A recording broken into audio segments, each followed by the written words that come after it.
Hey man, let them know a fucking podcast they tune into right now. Who's running that shit? Let's go. Hours of Chaos with Don Chaos. The Hours of Chaos with Don Chaos. The Hours of Chaos with Don Chaos. The Hours of Chaos with Don Chaos. The Hours of Chaos with Don Chaos. The Hours of Chaos with Don Chaos. The Hours of Chaos with Don Chaos. The hours of chaos. Jugs in this bitch, no jug shit. Karma King, Don Chaos, never switched from Denver to D-Town. His name carries weight clouds from all around. Know that he put it down like an OG. Just know he stays down. Eating phony jugs, covered up in steak sauce. That's how we stay on the Hours of Chaos.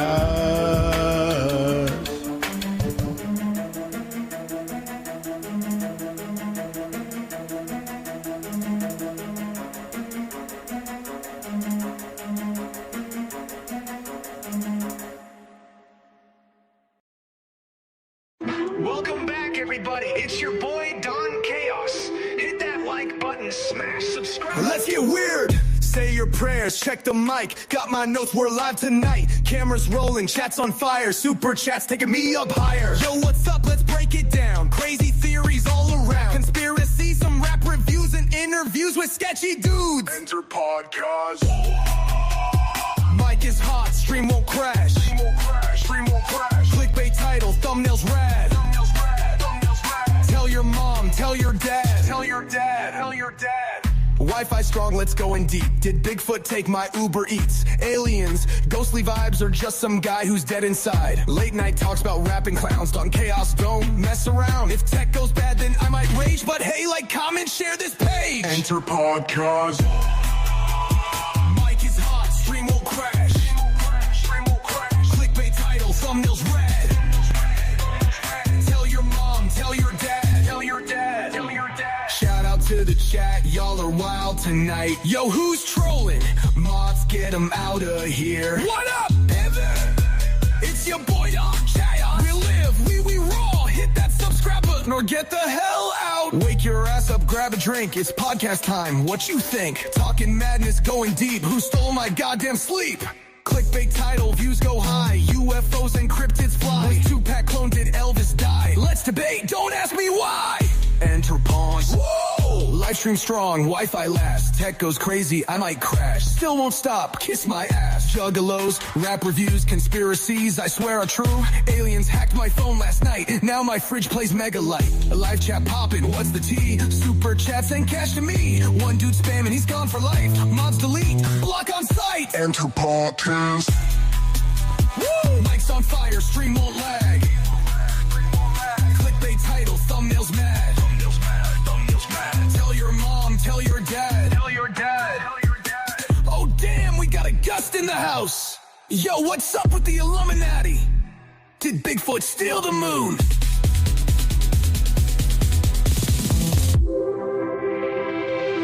Did Bigfoot steal the moon?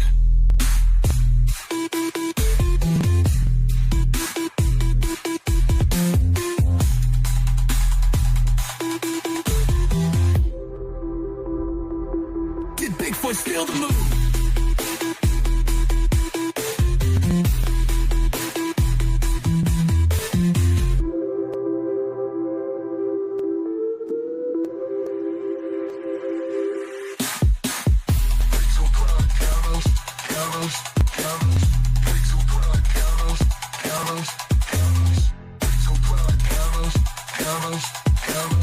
Enter podcast.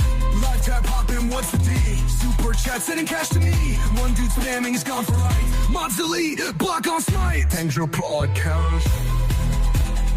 Mic's on fire, stream won't lag. Clickbait title, thumbnails mad. Tell your mom, tell your dad. Oh damn, we got a gust in the house. Yo, what's up with the Illuminati? Did Bigfoot steal the moon?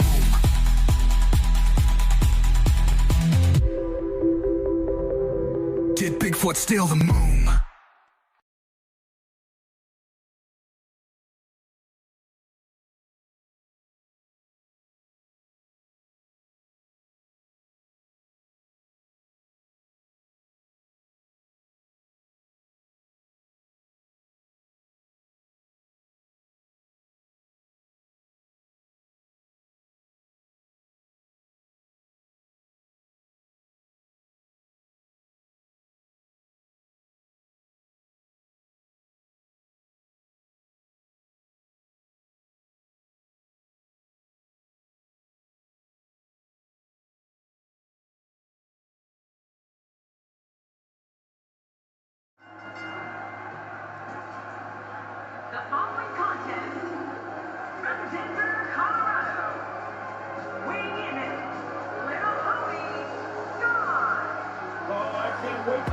one. Of all the superstars on the roster, this guy is amongst the hardest working. That goes without saying.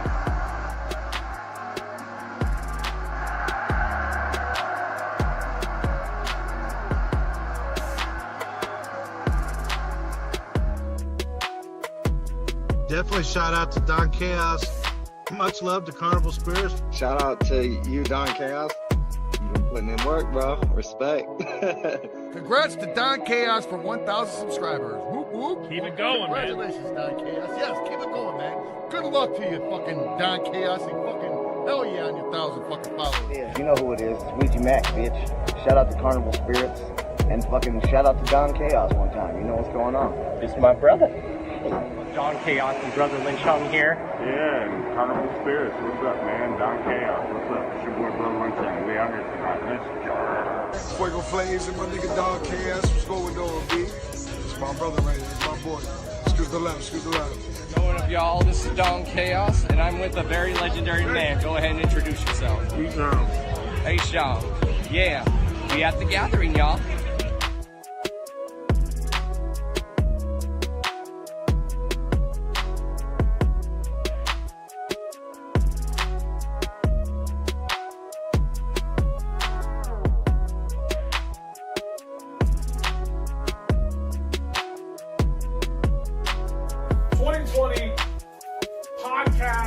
Radio show of the year. This one's always controversial. Coming in number one, we got Hours of Chaos with Don Chaos. Ooh, look at that. Ooh, there. Congratulations, man. Don Chaos, Hours of Chaos.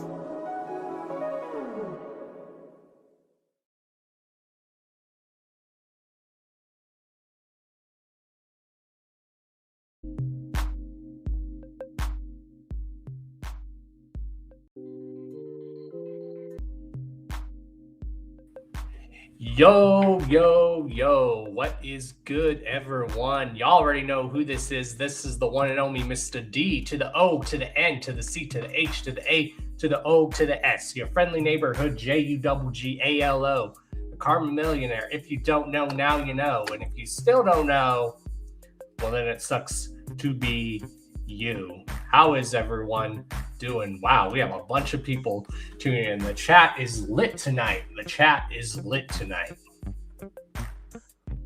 After hearing that, I need to definitely update my intro. That's a good intro, but I feel like we need to add more to it. That's just me, though.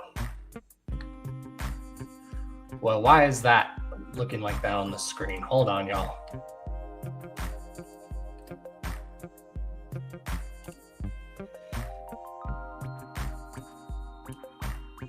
Hold on, let me fix the bottom banner. Had everything set and then everything started acting up.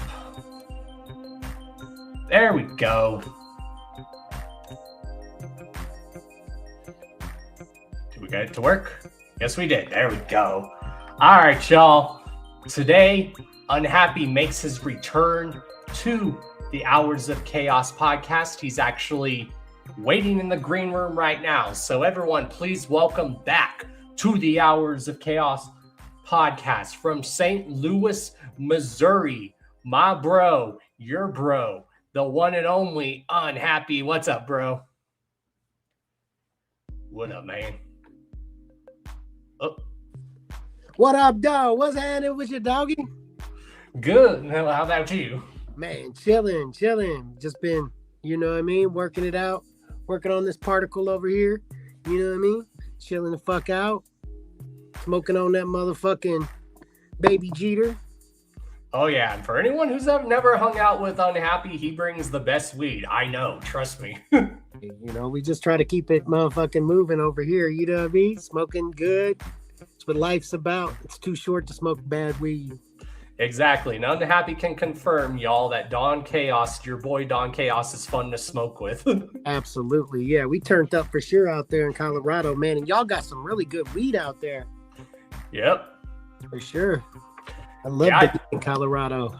Yeah, I think the last time we had you on is when we were actually reviewing Gorefest. And then before that, it was 8 months ago when we had you on the show for the first time. Okay, yeah, it was a blast last time. I'm looking forward to it this time for sure. What you been up to, Don? You been going on them walks? Yep, it's actually been helping. I've actually been stretching more and exercising more and actually trying to meditate daily, which helps. Okay, yeah, that's the move right there. Self-reflection and getting yourself out there and doing shit. That's what I'm talking about. That's what I've been trying to do too. Staying busy with this podcast. Of course, now we're on Wednesdays instead of Thursdays. Okay, is that working better for your schedule? Oh yeah, I think it is. Okay, no doubt. Hell yeah. So you've been pretty busy yourself. So what all have you been up to since we last had you on the show? I know you're constantly working like a lot on everything. Yeah, no doubt. Yeah, a lot of fun, bro. Well, you know, winter's always slow motion, so not a whole lot. I know we just wrapping down summer last time I seen you. But we did the Dead Side Halloween with Crenshaw and Isham, King Gordy, Insane Poetry out there in St. Louis. We did that. That was a humongous show and a lot of fun. But other than that, I've just been kind of working on the particle, you know, trying to get ready for the summer. Like you said, you know, getting my body together, my mind together, eating my vitamins, saying my prayers, you know. Exactly. And I know even when you were here last time in Denver, now you know that they sell literally oxygen bags for like artists that are performing. Like there was a recent article here in Denver, like I forget who was performing here, but they needed like one of those oxygen bags that you buy at the store because, you know, the elevation here. Bro, I'm telling you, if you're not used to it, or you're just like a Midwesterner or whatever, I guess, bro, that elevation ain't no punk, man. You'd be missing your last word and your first word of your bars. Yeah, and I remember even telling you, oh, don't worry, bro, you don't need to get that drunk and high. The elevation will help you with that too. Yeah, everything's times two. For real. Hell yeah. Like that was awesome recording your set last year. I was glad I was able to record that. Man, it was a fun set and I love doing it, bro. It's just, I felt like I was just chasing my breath the whole set, so it was hard to really relax and have a good time. Yeah, I noticed you were criticizing yourself, but then everyone was coming up to you and they're like, bro, you actually did a great job. Yeah. You know, you're always your worst critic and you know where you fucked up. That's something that Insane Poetry taught me. He's like, man, just roll with it. You know, nobody really knows besides you. You know what I mean? For real. So you just kind of play it off. Oh, yeah. And Unhappy can also confirm, y'all, we got a really good pizza spot here that's down the street from the Roxy. No doubt. Yeah, it's worth the walk, like 4 or 5 blocks down the street. Yeah, and then there's like a liquor store and convenience store down the street too. Right. I mean, if you're going to Gorefest, you're going to be there all fucking weekend. Mm-hmm. You might as well get to know the area around you. Yeah. Pretty fun around there for sure. Yeah, I think I bought you a drink and you finally tried like liquid marijuana and you're like, damn, that's amazing. Yeah, that was good. Yeah, the liquid marijuana. I'm glad you reminded me about that. And I wasn't lying when I told you it's basically like a Colorado version of KCT, like what Tech 9 came up with. It's like a Colorado Long Island iced tea, but it's also like a Colorado style pina colada almost. Okay. Yeah, that makes sense. What was the other drink they had on tap that night? I don't remember. It was one that you tried, and then you're like, here, try this. And I don't remember what it was. I know we took those peach-like flavored shots that were good. Some kryptonite, something like that. Hell yeah. I don't remember. They had some funny names that night of some drinks. Hell yeah. So how's your like recording process been going? Because I know you're currently working on like new music as we speak. Yeah, it's been going pretty good. Just I just recorded some stuff today, some like news broadcaster stuff. That was super fun for one of the homies' albums. I don't want to release too much information about it, but yeah, that was super fun. I did that today. And now it's just a bunch of just going over stuff and re-recording some demos and stuff.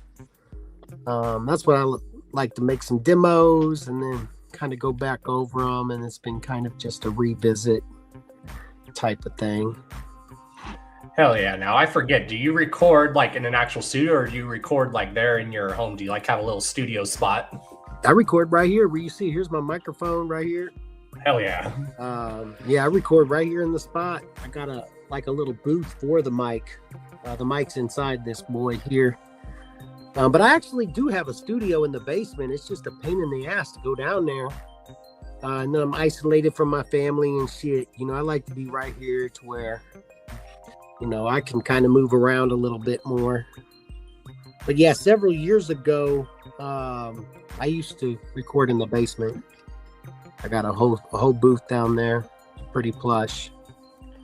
Hell yeah. One of the first things we're going to talk about, like we're going to show the flyer also, like when I seen this, I was like very proud. Tell us about this show that you got coming up this month. Juggalo Ohio 4, bro. Like, am I in a dream right now? Like, for real. Someone pinch him. Right. You pop it out? You coming down? I really wish I could, but getting from Denver to like Ohio, whether it's driving or flying, it's like so pricey. It sucks. I would love to. No doubt. No doubt. I understand that too. Because last year I was trying to go, but when I looked how much flight tickets were, literally to get from Denver to Columbus, it was like almost $600. That's insane. Yeah, that's pretty pricey. You gotta look through Priceline. Oh yeah. No, that's what I've been told. Yeah, you gotta go through Priceline. That's because I had the same thing. I was trying to book a flight to Vegas and it was expensive, and Goldie told me to look on Priceline, and boy, it's really a major difference. Yeah, that's what he told me too. And he's like, you'd be surprised how cheap it is to go to Vegas these days. Right, especially if you don't mind a layover or two, if you know how to navigate them airports. And then I think for me, just to get from Denver to Vegas, I'm trying to go to that show, but I think for me, it's only like a 3-4 hour flight. Yeah, that's what I'm saying, man. Vegas and Denver ain't that far, bro. It shouldn't cost you that much. And please come to fucking Gloom to the Tomb 3, bro. We need you there. We was just talking about that. We need Don Chaos there, bro. I definitely am going to try, so fingers crossed. Hey, and if you can pull up for the weekend, they got the expo too. Hell yeah. And Lazy and Crazy's got a big pop out for that, bro. Man, it'll be a great time, man. We could kick it all weekend. And I know Frankie was all joking with me. He was like, but he was also being serious. He's like, we'll go to the strip club, bro. Whatever it takes to get you there, bro. My shit's already booked. I'm there. Oh yeah, and that's the next one we're going to talk about. Oh, Gloom to the Tomb 3. Look at that boy. Lazy and Crazy's going to be there. Donnie Menace. Fucking the homie. All the homies are going to be there. Man, the new House of Gloom's dropping that day, bro. Hell yeah. You been bumping them new singles? I have, and I love them. Hell yeah. Like the one thing I love about these Gloom releases is you can like just play them from back to back. Man, hard as hell. And then just make a random playlist and then just hit random. Let them ride, right? Yeah, I like to make new playlists all the time and always add the new stuff to it. Yeah, and that's what I'm doing too. Yeah. Playlists are a lot of fun. The homie Siggy the Psycho is gonna be there too, man. Hell yeah. You got a chance to see Siggy yet? I don't think so, but I've heard he puts on a good live show. Yeah, Siggy's dope, bro. This will be my second time seeing him. Low key, I'm super hyped about that. And like I said, I've known Frankie and Acetone for years, but I've never like seen them perform. I've like hung out with them and seen them multiple times, but I've never seen them live before, and I've always wanted to. Bro, you got to come to Mecca, man. Hell yeah. Hey, Vegas is your Mecca, bro. You got to get out there, man. Right. That's why I'm telling people, come hell or high water. Even if I have to scramble for shit, I will do it. Or even if someone's coming through Colorado, like driving to Nevada, someone come pick me up. No doubt. No doubt. And with that being said, yeah, please come to Vegas. Everybody, anybody in the chat, man, come to Vegas, bro. We need you out there. It's going to be a turn up. Fucking House of Gloom is coming out. It's going to be a crazy time, man. Yeah, and anyone who's never seen like Gloom Unit live, y'all really should. Like, I know me and Unhappy were both part of the official members of the official Gloom Unit street team. Okay, yeah, absolutely. Yeah, we was campaigning last year to get them on to Juggle Ohio 3. And it succeeded. Bro. Yeah, that was a dope show. You should have came to that too. God damn it, Don.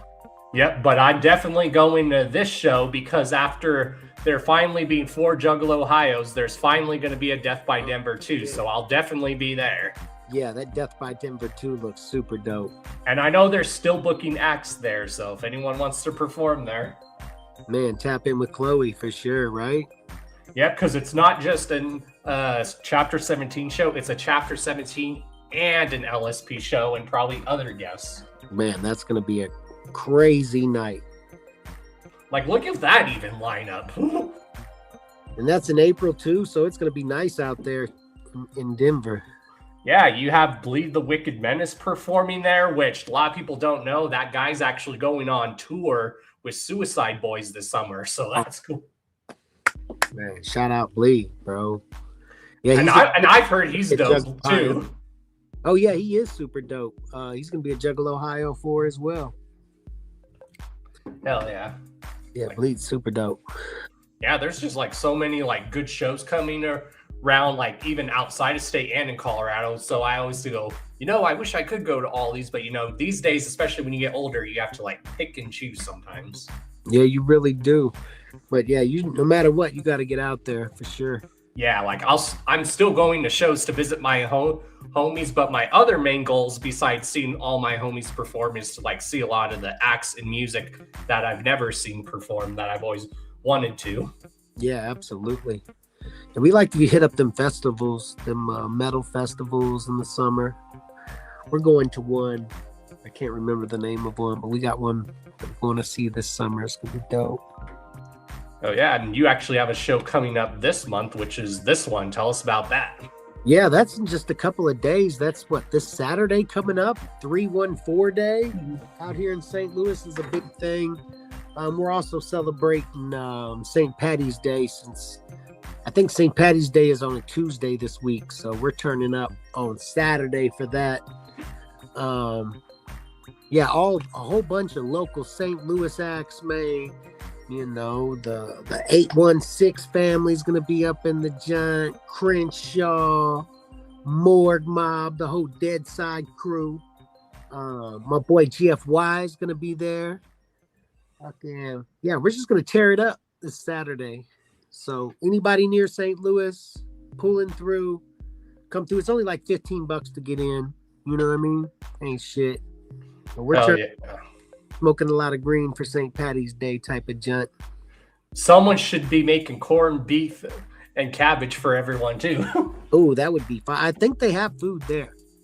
Yeah, because it's not St. Patty's Day without corned beef and cabbage. It sure ain't, man. And St. Louis does it real big for St. Patty's Day. We got the St. Patty's Day parade. It might be happening that same day, either that or the next day. But yeah, you can get some really good corned beef and cabbage in St. Louis downtown. That's what I've heard. And one of my favorite things to do is to have corned beef and cabbage, but then mashed potatoes, put it all in a bowl and mix it together and just eat it together. Bro, you're a savage for that. Yeah, for sure. And it's crazy how a lot of the origin of some of the food that we all love, you look at the original origin, like when the Irish were coming here, that was considered like poor man's food to eat. That's all you could eat, but now it's just so popular that everyone loves it, which is cool. Yeah, that's really dope. Yeah. Shout out to my Irish people because I'm a quarter Irish. Yeah, I'm part Irish as well. And yeah, back in the day, that was, like you said, considered potatoes, cabbage. Well, that's what the immigrants had to eat when they were coming on the ships to America. Well, that's all the motherfucker knew too. You bring your seeds from the homeland, bring your recipes and shit like that. You only know what you know. Grow them potatoes in the ground. Yep. No big deal. Hell yeah. And my family makes really good corned beef, and what we do is if we have leftover corned beef, is we'll use that to make like Reubens and shit. Oh yeah, Rhonda loves Reubens. Hell yeah. So let's see, what else do we got going on?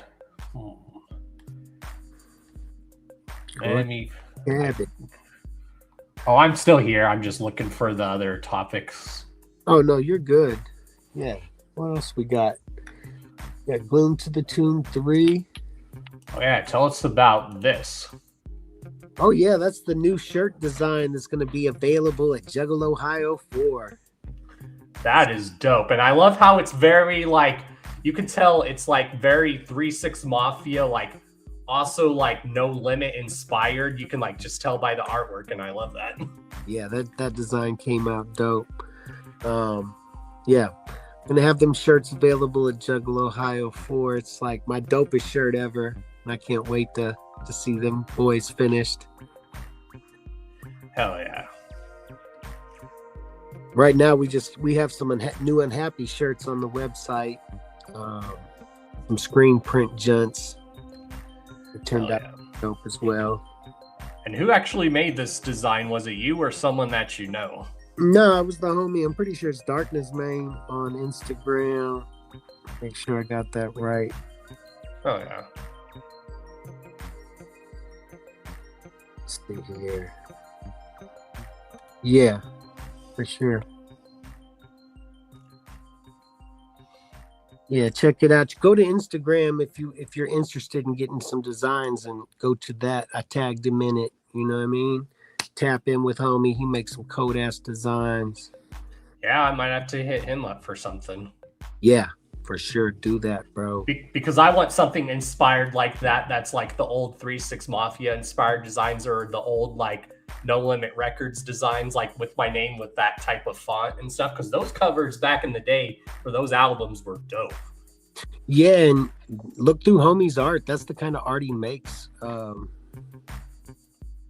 Yeah, I don't know his exact Instagram tag. I'm sorry for that, but oh, you're good. That's it. If you're typed in with me, matter of fact, I'll reshare it on my Instagram, so you know, motherfuckers can tap in if they want to. But yeah, dude makes dope ass art. He makes it ready too, for print for shirts and stuff. So whenever you send it out, it'll look right coming back, type of thing.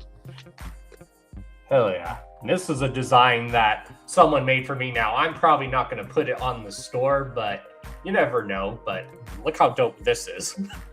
Oh, yeah, that's dope as fuck. But I don't know if I'd put that on the website. Maybe. We'll see. Did somebody made that for you? Yep. It's supposed to be like Mortal Kombat type inspired. Okay, but yeah, you got the Joker's cards behind you? Yep. It's hard. Let's see what else, dude. Put that on a shirt or something. Right? But this one design you have, that would look dope on a hoodie too. Yeah. I'll have to make some hoodies of that next. Yep, that's what I try to do. On my store, I try to like make long sleeve shirts and hoodies during like the winter, and then during the summer, just do shirts and stuff. Yeah. And that's one thing I like about my store is like there's nowhere else you can say that you're going to get a hoodie for like $30, $34 and where the quality is really good. And it's really good. Yeah, that's the most important thing, man. You don't want to sell somebody some junk, bro. Hell yeah. So what can people expect from your set at Juggalo Ohio? Man, we're doing a whole God Particle set. It's all tracks off the album. A lot of them has never been performed before. And then we have the couple classics on there as well. But yeah, I'm just trying to bust out some new stuff and show people what's in store for the God Particle. Hell yeah. And is that the name of your new album? Yeah, it is. Yep. So what was your writing process like with that album, and how would you differ it from your other work? Would you say it's your more darkest stuff? Is it more serious? What would you describe it? Well, we're bringing it back to real life. You know what I mean? Real life itself is wicked, bro. You know? Exactly. Like you and me talked about before when we first had you on the show. And sorry if I cut you off, but we talked about that's what the origins of the wicked shit in horrorcore is. It's showing society in the form of a horror movie and how life is like a horror movie. Yeah, you get it for sure, no doubt. But no, bringing it back to real life, but at the same time, experimenting in alternate dimensions as well. You know what I mean? Like travel in the multiverse of feelings and reflections on inner pain and demons and the inner fight that we all fight. You know, it's all wrapped up in there, trying to maintain our sanity, traversing through this crazy world, if you will, reflecting on the past and looking forward to the future with the strong promise that motherfucking we're never gonna die type of jet. You know what I mean? Trying to find immortality in every moment. Exactly, because life is, like you said, life is too short. Right. But that's why you got to make every moment last. You know what I mean? Like I said, finding immortality in every moment, bro. So just trying to stay on that vibe. Hell yeah. And who are some of the producers that you've worked with on this album? Well, the main one, Dev Rose. Hell yeah. He's got a lot of cuts on the joint, and all them songs are straight bang. Well, every song on the album is a banger. But we got Natu on there. Dead Boy Grimm comes through with a crazy ass beat. And what else we got on that boy? I think that's about it, bro. Yeah, maybe a couple of surprises, but we got one more song to do. So. Hell yeah. And do you have any like features lined up, or is that a surprise? I'm sorry. And Roma Johnson. We got the Roma Johnson beats. That's my homie right there. Hell yeah. Surprise features. I can't tell you about the surprise features, but Acetone Boogie's on that boy. You know, comes through with a hard ass feature. We got Frankie Goldie on that boy. Oh shit. Yeah, but no, the God Particle is dope as fuck. Yeah, Insane Poetry on that boy. I got about 5 or 6 features on there, and they're all hard as fuck. For real. Oh yeah, and it's all actually a lot of people that like are also in our circle, and I know even when you performed that song with Insane Poetry at Gorefest, you said that was like a highlight for you because that man's like a legend in this genre. A legend, right? And in reality, I really like to make music with people I'm cool with. You know what I mean? I don't like to really get stranger features. It just kind of strange. It's like, I really want to do a song with this guy because I really like him. You know what I mean? Like, dude, you're... yeah, that's pretty much what the album is fixed with. You know, guys, you know, that I really like a whole lot and that are dope as fuck. It's like, dog, you got to be on the Particle, bro. Without a doubt. Hell yeah. And what was your like writing process for it? Like without like saying a song, was there a song that you were like working on where you like even shocked yourself and you're like, holy shit, I went there? No doubt. Well, that's probably kind of like the title song on the joint. It's called OMG. And that's actually the song where we talk about the story where I actually take the God Particle and travel, meet God, and he tells me the meaning of life, and I'm not stingy with it. I give it to you. You know what I mean? So if you want to know what God told me whenever I took the Particle, bro, you got to tune in because no spoilers. It's in there.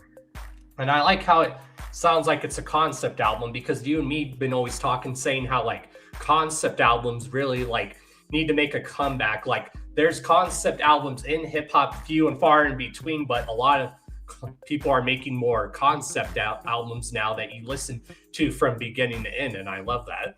Yeah. Especially, you know, everybody can record now, so it makes it a little bit easier to piece it together. You know, before when you was really biting for studio time, you didn't really have the luxury of, you know, putting together your Wizard of the Hood, if you will. But nowadays you can kind of take it in, you know, slow cook that boy for a while. Oh yeah, and you like look at like so many of like the concept albums that have come out in like the last few years, and I've even gone back to like old school albums. I'm like, dang, everyone knows these albums for the singles, but now when I listen to a lot of old school albums or even just music in general, I listen to the album from beginning to end, especially if it's a concept album. Yeah, no doubt. And with that being said, I wanted it to be a concept album as a whole, but everything singular as its own. Like every song can stand up on its own without needing to lean on the other song as a definition. Hell yeah. And that's what's always good when you're able to do that. Right. It's like looking at the whole playground. You know, you see the swing set, you see the slide, you know, and you see it's a playground, but everything is dope on its own. You know, you can swing on by it, so you don't have to do the other things. You know what I mean? Hell yeah. And I bet that was very therapeutic for you because, like you said, it's been therapeutic. Like for those, a lot of people don't realize, like, yes, the music we listen to is therapy for us, but it's also therapy for the artists that are working on the music. Absolutely. Yeah, I worked out some demons on that junk for sure. You know, the I Don't Want to Die jaunt. Broken Mirror, that's one of my deepest songs I think I've ever went into. Just where it's, you know, a reflection of yourself. You're looking at the only person that's standing in your way. You know what I mean? And you're just so mad at this dude for holding you back for so fucking long. You know what I mean? You just want to punch him right in the fucking face. You feel me? Yep, and you're like, oh, I can't do that. I'll get in trouble, so I'll write it down on a song. Well, when you see that and you finally get so mad at yourself, you want to punch yourself. What do? You hit the mirror. You know what I mean? Yep. And you know, that's the kind of the basis of that song there. And, you know, like, yes, like I said, it goes in some deep places and we have some fun too on the junk. It's not just all unhappiness, if you will. We turn up and have a good time on the motherfucking record as well. Exactly. Don't let his name fool you guys. He's not always unhappy. Sometimes he does happy joints and then he does party joints and then he does joints that are straight comedy. Right, no doubt. Yeah, there's a lot of twists and turns to the roller coaster. Yeah, like that Michael Jackson song you do always cracks me up every time. Yeah, that one right there, that was a lot of fun. Michael Jackson. And I was like watching Scum as you were performing that, and as you were doing your set and watching Scum just like vibe out to your shit. Was dope. Yeah, Scum deep down is a Michael Jackson fan. You know it. I mean, we all were if you were a child of the 80s and the 90s. I'm just picturing now Scum singing Michael Jackson in the ride. I mean, it's like when people try to say, oh, I never listened to Prince. You're lying to yourself. Lies. No doubt. You might not knew you was listening to Prince, but you like Prince, trust me. It's like, come on, Purple Rain, y'all. Right?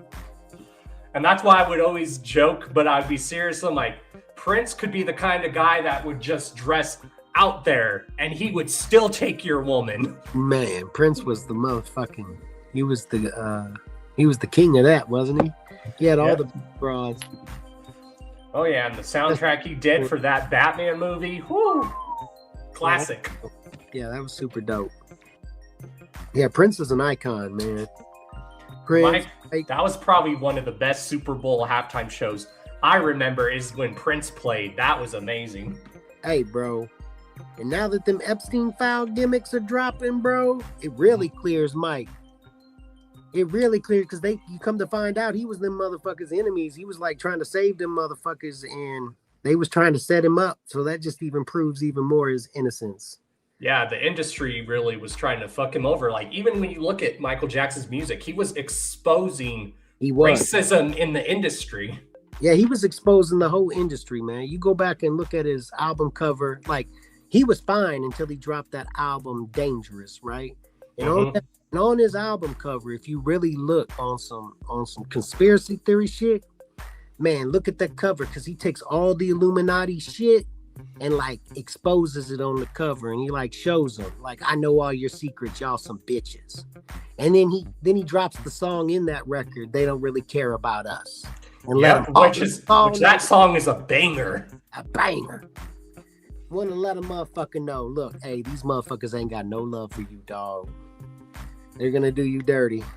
Right, and even Michael Jackson was like gangster as hell. He may have not been like actual gangster, but you look at some old pictures, he was like hanging out with Crips and Bloods. He was talking about bringing these gangs together and stuff. And Mike was a real motherfucker, man. You know what I mean? He could go anywhere, do anything, because, you know, he wasn't on no bullshit. He wasn't, you know, trying to exploit anybody or use anybody. He just peek in like, hey, don't let nobody know I'm here. I'm just trying to he was trying to make a theme park down in Detroit. And the city wouldn't let him. Exactly.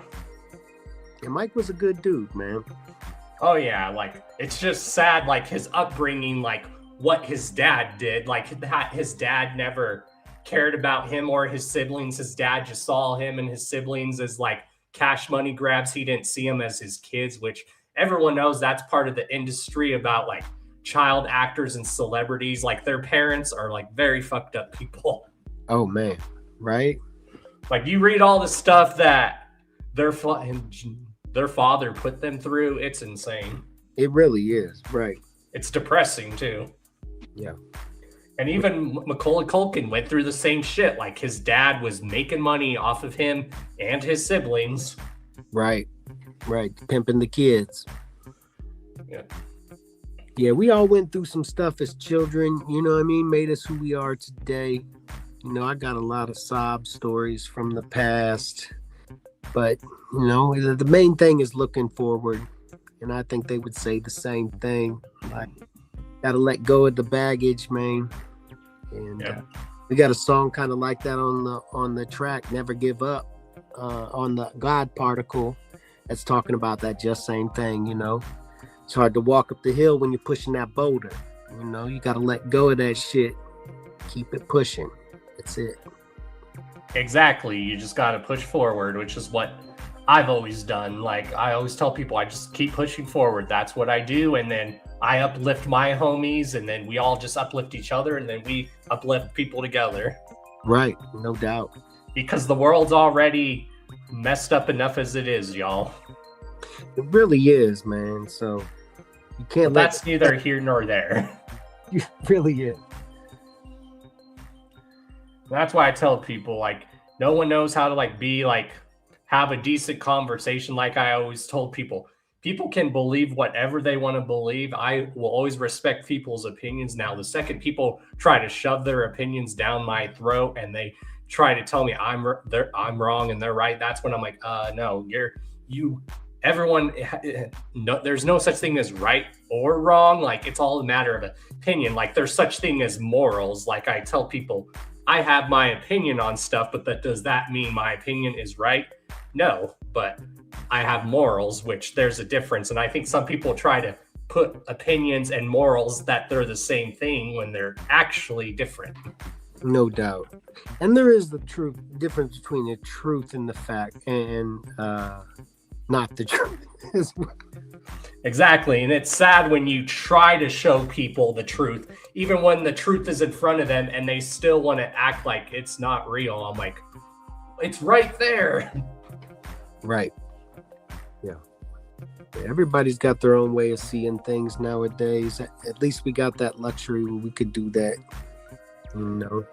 Exactly. Because in most countries, people don't have that same freedom. Like in some countries, you speak out against the government, they'll hurt you right on the spot. At least here, you can somewhat speak out against the government and not have to worry about repercussions to a degree.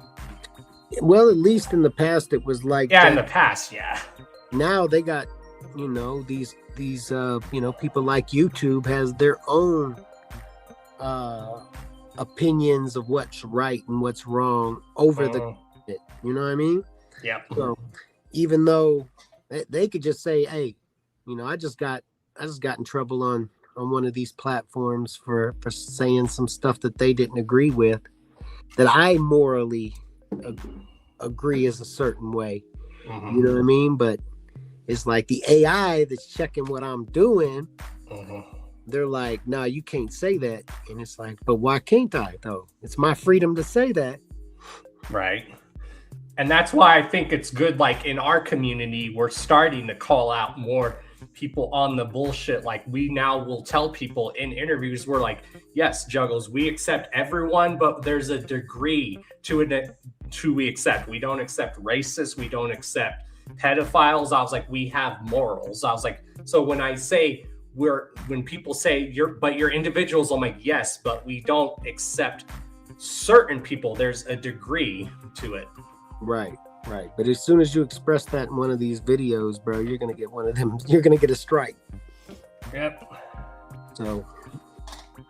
And it's sad. It's like, that's what our country was founded on, was free speech. Like people like forget this country was founded on protesting. Why? Because we were tired of England taxing us. So what did we do? We protested them because we were like, wait, they live 3,000 miles away. Why are we letting them dictate us all the way over here? And then they were taxing us and we were like, no. So then people were like, yeah, protesting's bad. I'm like, you know, this country was founded on protesting? No doubt. Our founding fathers would be terrorists nowadays. Exactly. And even for like the spiritual people, like some of the prophets that were around back then, those people in the government's eyes today would be viewed as extremists or terrorists. No doubt. Yeah. But now we just went off the tangent, y'all. So we'll get back to regular stuff. Yeah, no doubt. But yeah, people have in their mind the way things are now. And if you go against that, then you're something else. It's always kind of been like that, though. It's just, the way people, if you're getting in the way of anybody's progression, you're going to be the enemy. People are saying Don Chaos is based. Damn right.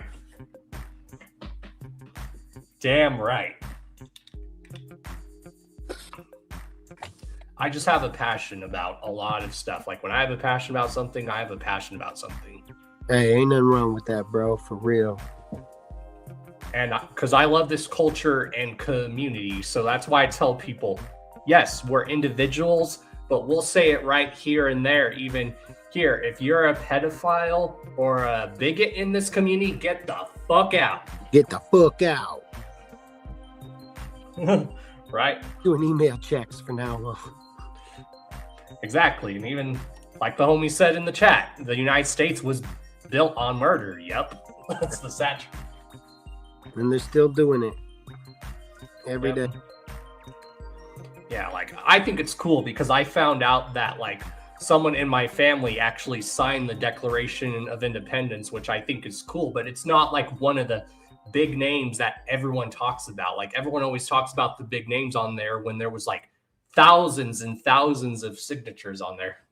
Okay, so you have family that signed the Declaration of Independence, huh? Yep. Damn. Yeah, all my family came over here way after that. Yeah, and then I had family that came in during different times and stuff. Like there's a house in Massachusetts that it's now a museum for one of our family members that's been there since like the 1600s. It's crazy. Okay. And that's one thing I've always loved is like having family ancestry is fun. Like that was always my favorite thing to work on in school is like talk about like our family history and stuff. Okay, that's cool as hell. Yeah, they didn't have none of that in my school. Yeah, and I remember writing this whole paperwork on like my grandpa's family and how his parents came to America because they came from Greece. But my grandpa's like mother, she lived in Greece, then she lived in Egypt, and then she came over from Egypt and then came over to America. Oh, wow. That's crazy. Yep. And she came on the Carpathia. For those that know your like ship history, the history of the Carpathia, that's what ship she came over to America on. Wow. You got it down to the ship. Yep, and people are like, wait, the same Carpathia that rescued survivors from the Titanic? I'm like, yep. Oh, wow. Damn, Don. Okay. And then I do have family history from Ireland and all that other stuff. No doubt. Yeah, my grandmother is Native American, and then my grandfather. Of course, you've heard of Napoleon, right? Yeah. He was Napoleon's painter. Oh, that's cool. So that picture you've seen of him on the painting you've seen of him on the horse, my great grandfather, that was him that painted that boy. Oh, wow. Yeah. We got the same name. I was, I'm like the fourth, but now I'm the third type of gent. Yeah, so it's crazy when sometimes you look at your family history and you're like, oh, that's interesting. And then some stuff you're like, whoa, well, that's a little weird. Yeah. Some stuff gets a little out there and some of it dope. Yeah, no doubt. Family history's cool though. Oh yeah, because we're like, at the end of the day, like some of us are either something full or we're a mixture of stuff. Well, and sometimes you can see the traits that was passed down.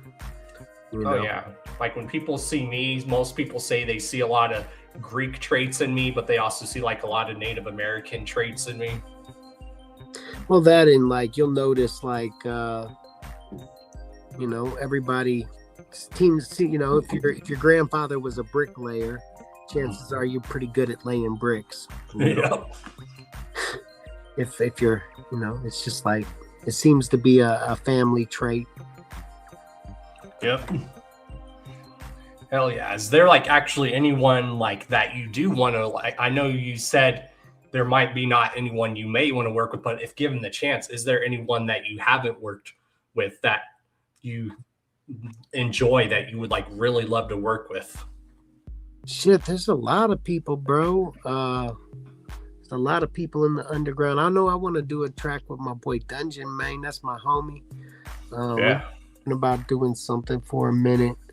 I'd like to work with Siggy, Sizmore, the homeboy Billy the Fins. That's my dog. Yeah, it's just the homies. Hang out, smoke some blunts, make some tracks. You know how it goes, bro. Hell yeah. I even think you and Gracie would do great on a track together. Like a lot of the music she's been releasing lately. I'm like, damn, Gracie. Yeah, I'm sorry I forgot about Gracie. Yeah, she actually came at me with a song idea, and I had to say, I'm good on, because I wasn't really feeling that one, but we're gonna figure out a different one. But yeah, I love, man, she tore it up down there at Jolly Jam, bro. Like the highlight of the night type of jut. Yeah, I really like what you're doing. That shit's fire. Keep it up, Gracie. Hell yeah. Ruby said unhappy and X-rated. That would sound dope. Oh shit. Okay. X-rated's a legend. Okay. Yeah, I love Ruby. We've been working on a song together. We're trying to put that boy together. That'll be fire too. What's that? Hell yeah. The Goner Forever Junt. Oh, someone in the chat wants to work with you. I can't even read that right here. It says unhappy and I need a track on some St. Louis wicked shit. Oh, no doubt. Always. Oh, that's my boy Aiden, ain't it? Yep. Yeah, I started on a track with him and it just didn't quite work out. But yeah, I owe him one for sure. I'm going to swoop back around the block and catch up with him. Just there was something not right about the beat or something like that. But I think I actually wound up writing a code-ass verse to that. So yeah, we're definitely going to have to circle the wagons on that. That'd be a good name for an EP or even a full-length compilation album, Unhappy and Friends. That'd be a perfect name. Oh, that would be sick. And then make everyone all like cartoon characters on the cover. Like on some Sesame Street shit. Yeah. Oscar the Grouch popping out the goddamn trash can. But who would be Oscar the Grouch? There you go. On some Snuffleupagus shit. Hell, I even think you and Scum could kill something together. Yeah, I'd like to work with Scum too. Scum would be fun. Does Scum actually speak Russian? Oh yeah, he speaks both Russian and American, and in some songs he'll actually rap in Russian too, and it sounds fresh. Okay, I haven't heard that song. I'm gonna have to peep it out. I need to go deeper on my Scum lore. Yeah, there's a few songs where he does it. I was like, I don't know what he's saying, but it sounds dope. That's dope. Well, the longer you hang with him, the more like his Russian accent will come out sometimes. Yeah, I've heard the Russian accent pretty deep before. Yeah. People are like, God, he has like this deep voice. I was like, you gotta remember, he also came from a metal background. He was used to like being a frontman for a metal band. So that's why anyone who's seen him perform, it's like a metal show, basically. Yeah. Scum is a different beast live. Yeah, and he kills it live. Yeah, for sure. Yeah, going back to like Gorefest last year, what were like some of your favorite acts that you like got to see? Like, I know that was my first time seeing C-Mob last year, and I've seen C-Mob, known about C-Mob for years. And anyone who's never seen C-Mob live, y'all need to. He kills it. Yeah, C-Mob was dope, bro. And that was my first time seeing him. And listening to him for years, to see him live was crazy. I almost couldn't even believe my eyes, bro. Lex the Hex Master, bro. That was dope. Insane Poetry killed it as always. That was my first time seeing Razza kill. I think I said that last time. Razza. Yeah, and she killed it. Man, I walked away saying that was probably my favorite performance of the whole weekend. Hell yeah. With me. Hell yeah. And of course, our homies Darby and Dev killed it. Like, Dev makes a good DJ, but if y'all have never seen Dev Hype Man, he makes a great hype man. Great hype man. Yeah, we just had Dev out here in St. Louis last month for the Love You to Death 3. I didn't talk about that earlier when you asked me what I've been up to. Tell us about that, how that went, because there was a good lineup for that too. Dev DJ'd the whole night, played some old school and new shit, bro. Tore that shit up. He DJ'd for Frankie Goldie. Frankie had a solo set. Oh yeah. Yeah, Lardy B toured up. Crenshaw did this like prom night type of thing. Oh hell yeah. Blood squirting out of bitches' heads and shit. Yeah, it was a really fun night, man, and everybody got to really feel the spirit of St. Louis, like we say. Yeah, can't wait to do it again. That's fucking Love You to Death 4. I think Crenshaw already planning that. Hell yeah. I've never even seen Lardy live. I mean, I've watched footage, but I've always wanted to see her live because I hear she kills it live. She does, yeah. That's where Lardy's best is live. And she's got bars. Oh yeah. Yeah, Lardy is a dope performance. I think that was like my third or fourth time seeing her. That's it's one of the main reasons why we wanted to book her. We've seen her before. Once you see her, you're like, I gotta see Lardy again, bro. Oh yeah. You want to witness more of that. That's definitely one of my goals, to try to get her on the show. I think that'd be dope. Yeah. Yeah, Lardy's good people, man. She is. And it looks like the St. Louis scene's been like really popping off more since when I last had you on. Because like you and me were like talking about like St. Louis. Like people don't realize like St. Louis has like a really good hip hop scene. Like obviously people think of Nelly, but you look at the other hip hop artists that have come out of St. Louis, there's a lot of dope artists that come out of St. Louis besides Nelly. Yeah, no doubt. Nelly has been kind of like the guy that helped get everyone on, basically. I don't know if I go that far. Nelly helped himself get on. But he's the like the focal point of the city is like, but the city's kind of past that. Nelly's doing country music now. Yep. And we're still here holding it down, trying to, put together shows and survive in the St. Louis. But if you looked at that list earlier, that's a bunch of hungry St. Louis artists, bro. Mr. Green, Bones, all these guys. And yeah, we're trying to make the scene live again and put on good shows for people to come out, have a good time. At the end of the day, that's kind of what it's about, making good music for people to have a good time too. So, we're trying to put the scene back on, give people a reason to come out the house again. Exactly. There needs to be a new front person for St. Louis since now Nelly wants to do his country stuff.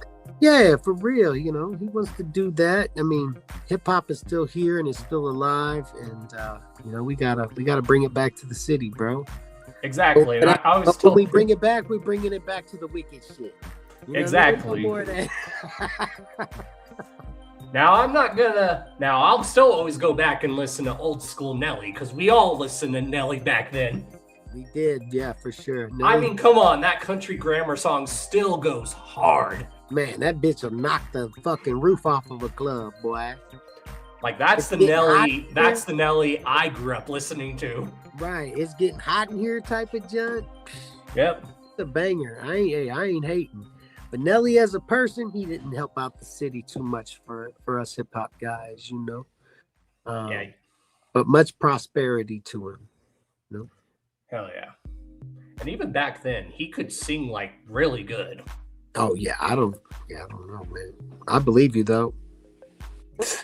But I haven't heard anything new from him in years. I had no idea he was doing country until you told me. Yeah. I think he did like he did some country junk with like Old Country Road 2 or something like that. I don't know. Damn. And then there's even like, since he's left Strange Music, you know, Stevie Stone's been like really taken off. Like he actually had the privilege to have a WWE star use one of his songs as their theme song. That's awesome. Man, shout out Stevie Stone. Yeah, he's killing it right now for the Midwest, St. Louis area. My wife actually cooked for his wedding a couple of years back. Oh, he's a cool dude. He is a cool guy, man, for real. And he's a real one. All the times I've talked to him, he's just been mad chill. Yeah, shout out Stevie Stone, bro. Tearing it down, holding it down. Like he's got like a really like good, like unique voice. Like how he's able to make his voice all deep and stuff. Yeah, that shit's dope. So that's actually someone who I could even see you maybe even doing something, because the way your guys' flow sounds, I was like, wow, I think Unhappy and Stevie Stone would probably sound good on a joint together. Hey, that's a good it's a good observation. I never even put that together, but yeah, that might be a good song, bro. And you said make it some St. Louis anthem stuff. There you go. Yeah, for real. Yeah, it seems like a lot of rappers do country, and I understand if some people want to dabble with a little bit of country, that's fine. Yeah, I don't really fuck with the country, so I don't really see myself fitting on one of them beats myself. Right. Like I always tell people when I talk about country, I talk about like the classic country, like from like the 90s and backwards. Yeah, I never even fucked the country much as a kid. All them boys that listen to country always like, you know, wanted to pick on me or fuck with me or something. So I was like, fuck that music, bro. Like, and fuck them people. Fuck them people and the motherfucking music they listen to. You feel me? Right. And I even tell people go, well, does Johnny Cash count? I was like, yes, but he doesn't just do country. He does blues.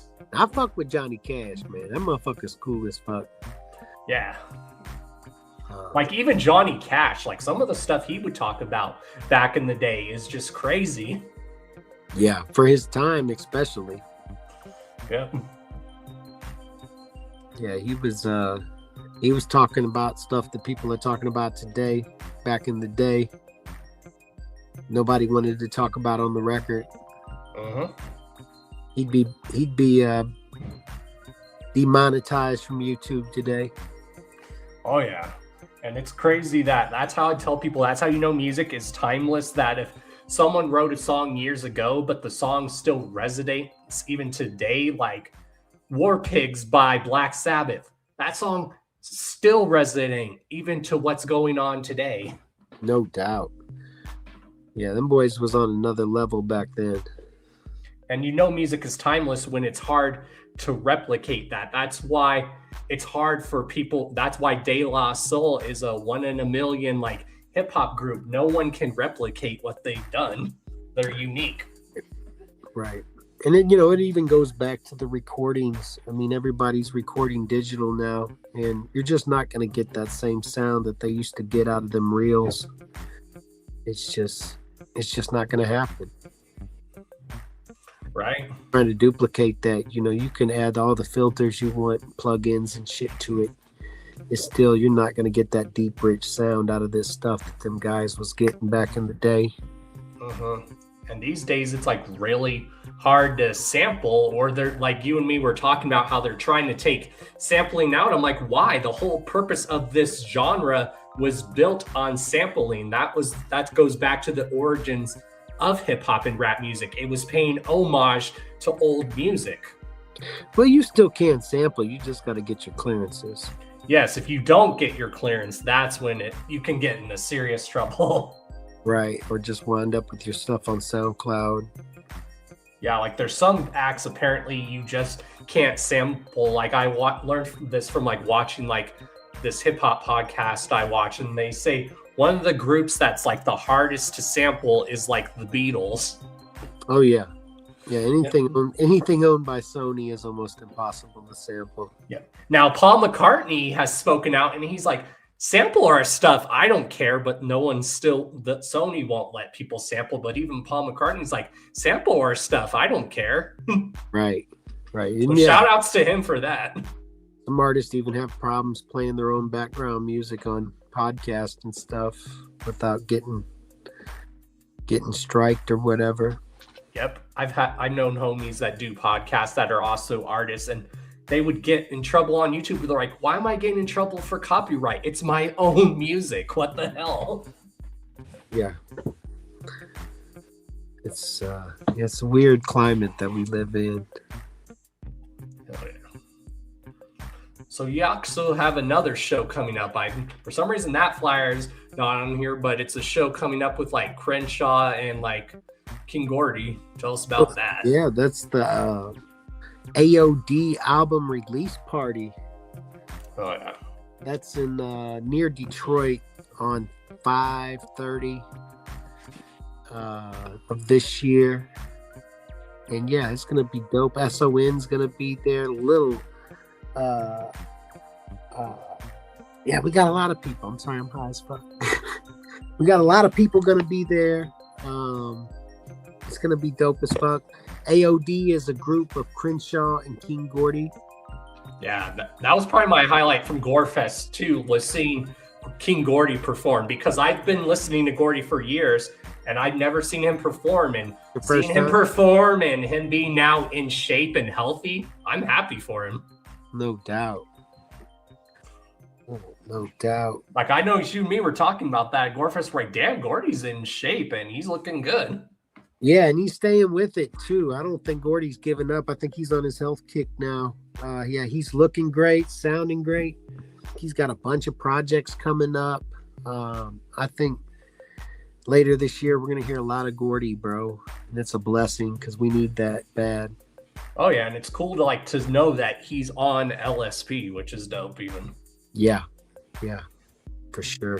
Like, y'all gotta recognize that's why LSP's been killing it for 26 years. Like, the amount of people that they've had on their label, and like all these talented people, like everyone does the wicked shit in horrorcore, but everyone has always done their own spin and twist on it, which is dope. Yeah, and Scum is really, given a voice to a lot of artists, and that's super. Shout out to Scum, LSP. Hell yeah. We have Droku from Dead Body Corporation in the chat. Oh, shit. What up? Those are my bros from Florida. That's who I think you would sound pretty dope with, too. Okay. All right. Yeah, Dead Body Corp is sick, bro. Yeah, like I tell people, besides Darby, they also put it down for Florida. Okay. No doubt. I love Florida, man. Every time I can get out there. I've been out there a few times. I love Florida. Oh yeah, I love it too. I just don't love it down there in the summer because, oh my god, the humidity is terrible. Well, like I can handle the humidity in the Midwest, but the humidity in Florida is a whole nother level. I don't know. The humidity in St. Louis, it didn't hit me that hard in Florida because our humidity out here is bananas, bro. Like, it's hot as it gets. Very, very humid here. I mean, I can see that because I've been to KC in the summer and it was a little humid there, but not like too bad. Yeah, it's way more humid in St. Louis for some reason. You'll just die of fucking heat stroke out here. Yeah, that's what people tell me. They're like, and that's what happened when I was like going to like KC to go to a show. Like me and my homie, we weren't even in Kansas yet, and we're still in Colorado, and you can feel the humidity coming in from Kansas, and we're like, oh my God. Right, it just hits you like a wave, bro. Right, good thing we have AC. And we was out there in Arizona a couple of years back, and everybody was dying, and I'm like, bro, this ain't nothing, man. I can take it out here. And shit, you can stand in the shade and feel the breeze. Right.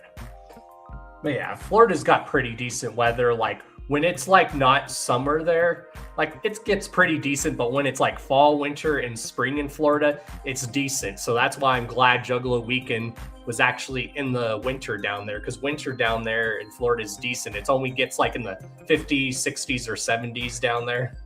Right. Yeah, but down there, they think that's cold weather. I'm like, what? It's perfect for a show.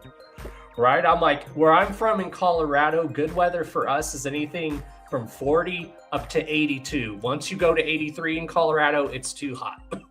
Right. Yeah. Have you guys been getting a lot of snow this year? No, we only really got snow like one good time. Damn. And yeah, I guess spring is sprung, bro, because I think we're out of it. It's starting to be nice. Now it comes to rain for the next month or two. Oh, yeah, and that's what I've been saying. I was like, okay, we're not going to get a lot of snow like we did. Hopefully the rain makes up for that, because if we don't get rain, it's going to be a very dry summer, and then that's when we're at wildfire risk, and then that makes the air harder to breathe. Yeah. You guys get a lot of wildfires out there, right? Oh, yeah, like we'll always be like in a drought for a bit, and then we'll be fine, and then for some reason we get in a drought again. It sucks. Okay. Like this past summer was actually decent. It wasn't like super hot until it got like the middle of July. So when it was June, it was still like in the 70s, 50s, and 60s, which was nice. Like I think it's like that everywhere. I think like especially here and in the Midwest, it really doesn't start to get hot in the summer until like mid-July, August. No doubt. Because that's our hottest months here is the middle of July and then August. Right. Shit, it starts getting hot out here like next month. It'll just be humid the rest of the summer. And like it don't even matter if it's raining or not, it's still humid. As a matter of fact, if it rains, it's only going to be worse. Yep, and that's how Florida is. Like, yeah, in the summer, it rains a lot, but it's not like anywhere else. Like in Colorado, when it rains in the summer, at least the rain cools everything off. It will rain in Florida, and it will still be hot and humid as hell out. Swamp ass is real, y'all. No doubt. And everything's dry all of a sudden, but everything's wet at the same time. Yeah, and you're like, oh, all that rain, that's good. But you're like, no, it's not like how it is anywhere else. At least everywhere else when it rains, it cools off. In Florida, it doesn't do that until like the winter or fall or spring. Yeah, no doubt. Yeah. Shouts to Mama Chaos in the chat. Shout out, Mama. Yep. Mama Chaos, where she at in the spot with you? Is she at work? She's at her place. Okay, no doubt. Yep. Okay. Oh yeah. Shout out, Mama Chaos.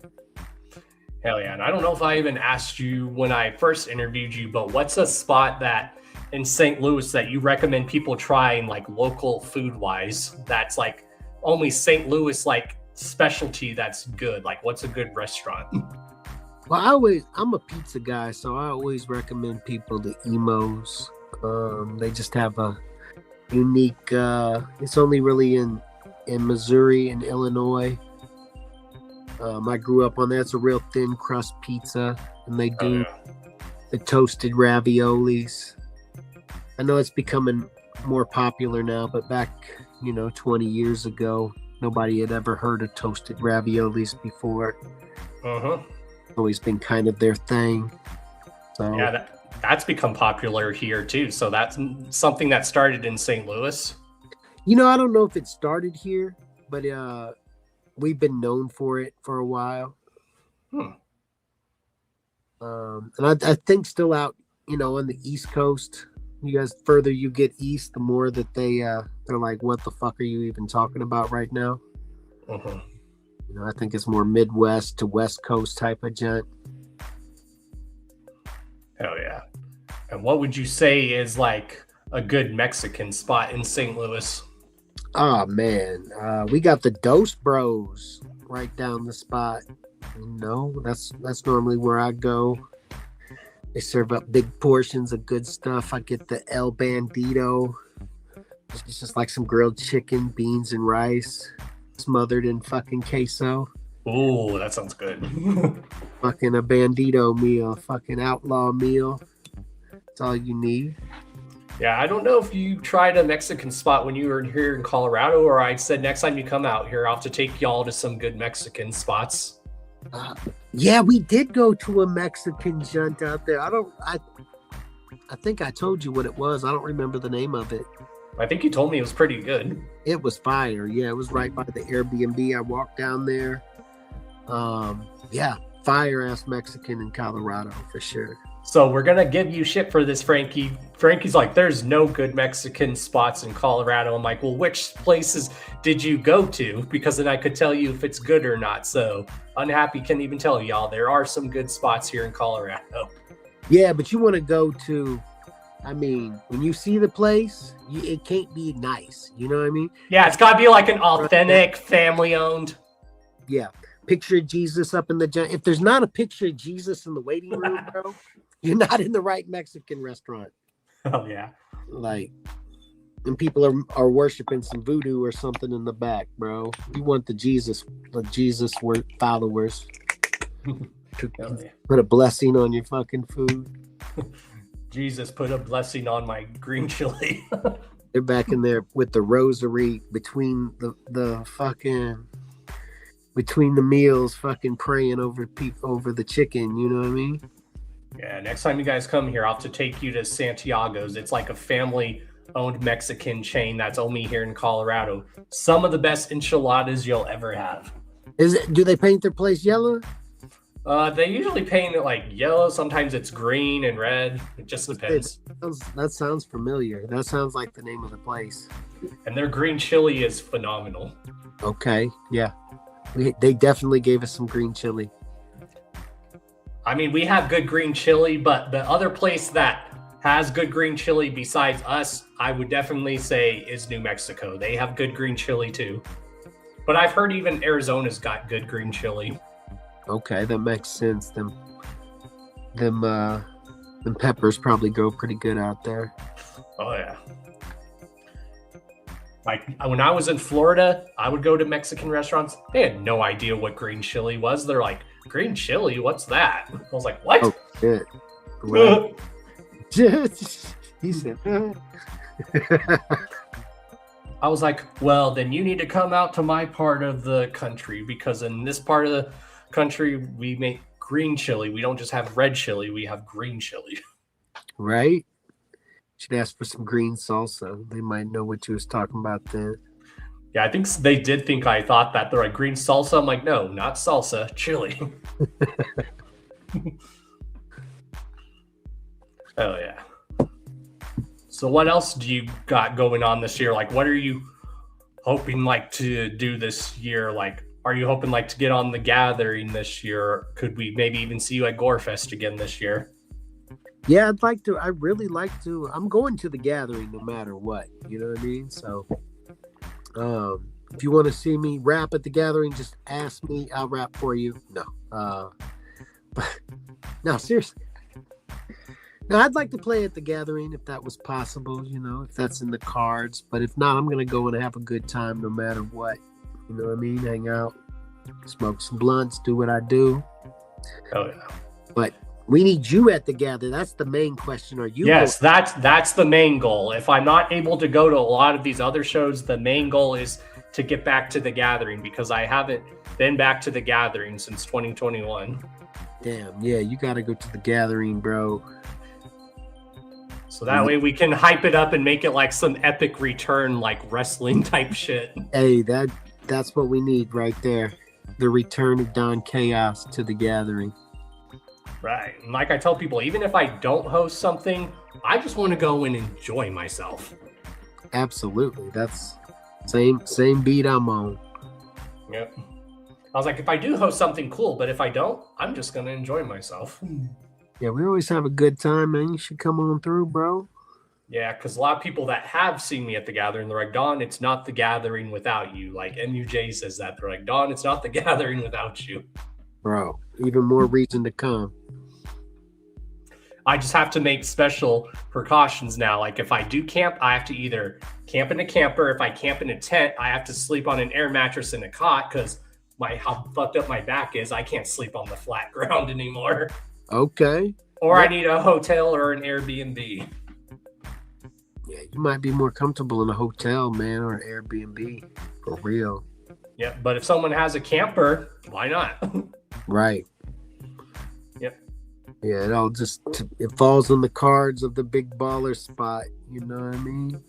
Yep. I mean, I camped in a big baller spot the last gathering I went to because my homie had a big ballers lot with their trailer, but I put my tent in the ballers lot, which was cool. Well, It wasn't my tent; it was my ex's tent at the time. My ex at the time. She was already your ex? Well, no, we were together at the time. Okay. I meant now she's my ex, but at the time she was my girlfriend. That's what I meant to say. It's starting to come together, right? So since we're on gathering talk, what's probably your funniest memories or funnest memories you have at the gathering that's always planted in your name, in your head? The funniest memories? Or the funnest or just fond memory? Damn. Man, there's so many memories, bro. I guess just being there, bro.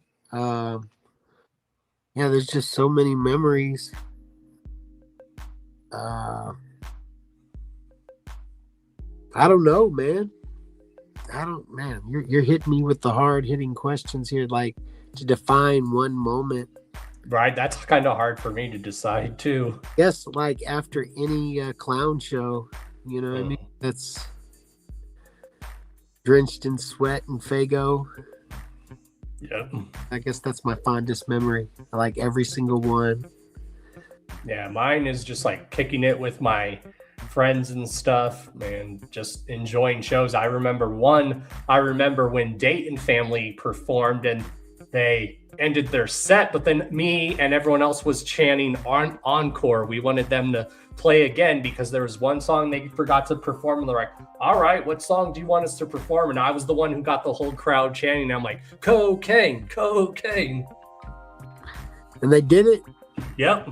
My dog. Good job, bro. And another fond memory was that same gathering, was smoking and just chilling it with Darby, Dev, and Frankie, and then us just passing the blunt together and just seeing Darby's reaction. He was like, Don smokes weed. So that's why you see everyone post that in the chat, because that's something funny that Darby said, because he didn't think I really smoked weed. He's like, oh, you do? That's dope. And it was just funny seeing his reaction. Okay, that is dope. Hell yeah, you have some good memories, bro. Hell yeah. Another one was that same gathering. Me and Frankie and Dev were vibing in the crowd to Danny Brown live. Oh, that's dope. Yeah. Danny Brown kills it. Danny Brown is an awesome performance live, for sure. Yeah. It's sad he had that meltdown, but the reason why he had that meltdown, I'm glad he came out and he said because he was tripping bad. But at least he came out and apologized and he's like, hey, I was just doing some hard drugs. I'm not doing that anymore. So everyone clap it up for Danny Brown for starting to get sober. No doubt. You got to start somewhere. You got to hit bottom to go back up.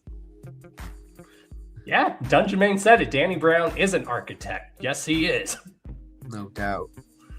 He's like one of those other like new age acts, even though he's been around for years, but he was like one of those new age cats coming out of Detroit that puts it down. Yeah, super innovative. I like Danny a lot. Oh yeah, one of my favorite tracks is I love him on the When I'm Clowning remix, but I love his verse on the track that he did with Tech Nine. He goes ham on that song. No doubt. And the way he's able like to make his voice high pitched, and I remember first hearing him, I was like, where have I heard high pitched rapping like that before? And it was like a compliment. I'm like, damn, if ODB was still alive, he'd be applauding this guy. Right? Shout outs to ODB. Rest in peace. Yeah, rest in peace, ODB. Which, speaking of that, I don't know if you know, but guess who's been nominated to be in the Rock and Roll Hall of Fame? I'm guessing ODB. Wu-Tang Clan as a whole and the legendary Lauryn Hill. Oh, okay. That's dope. Man, Don's keeping up with this shit, bro. Oh, yeah.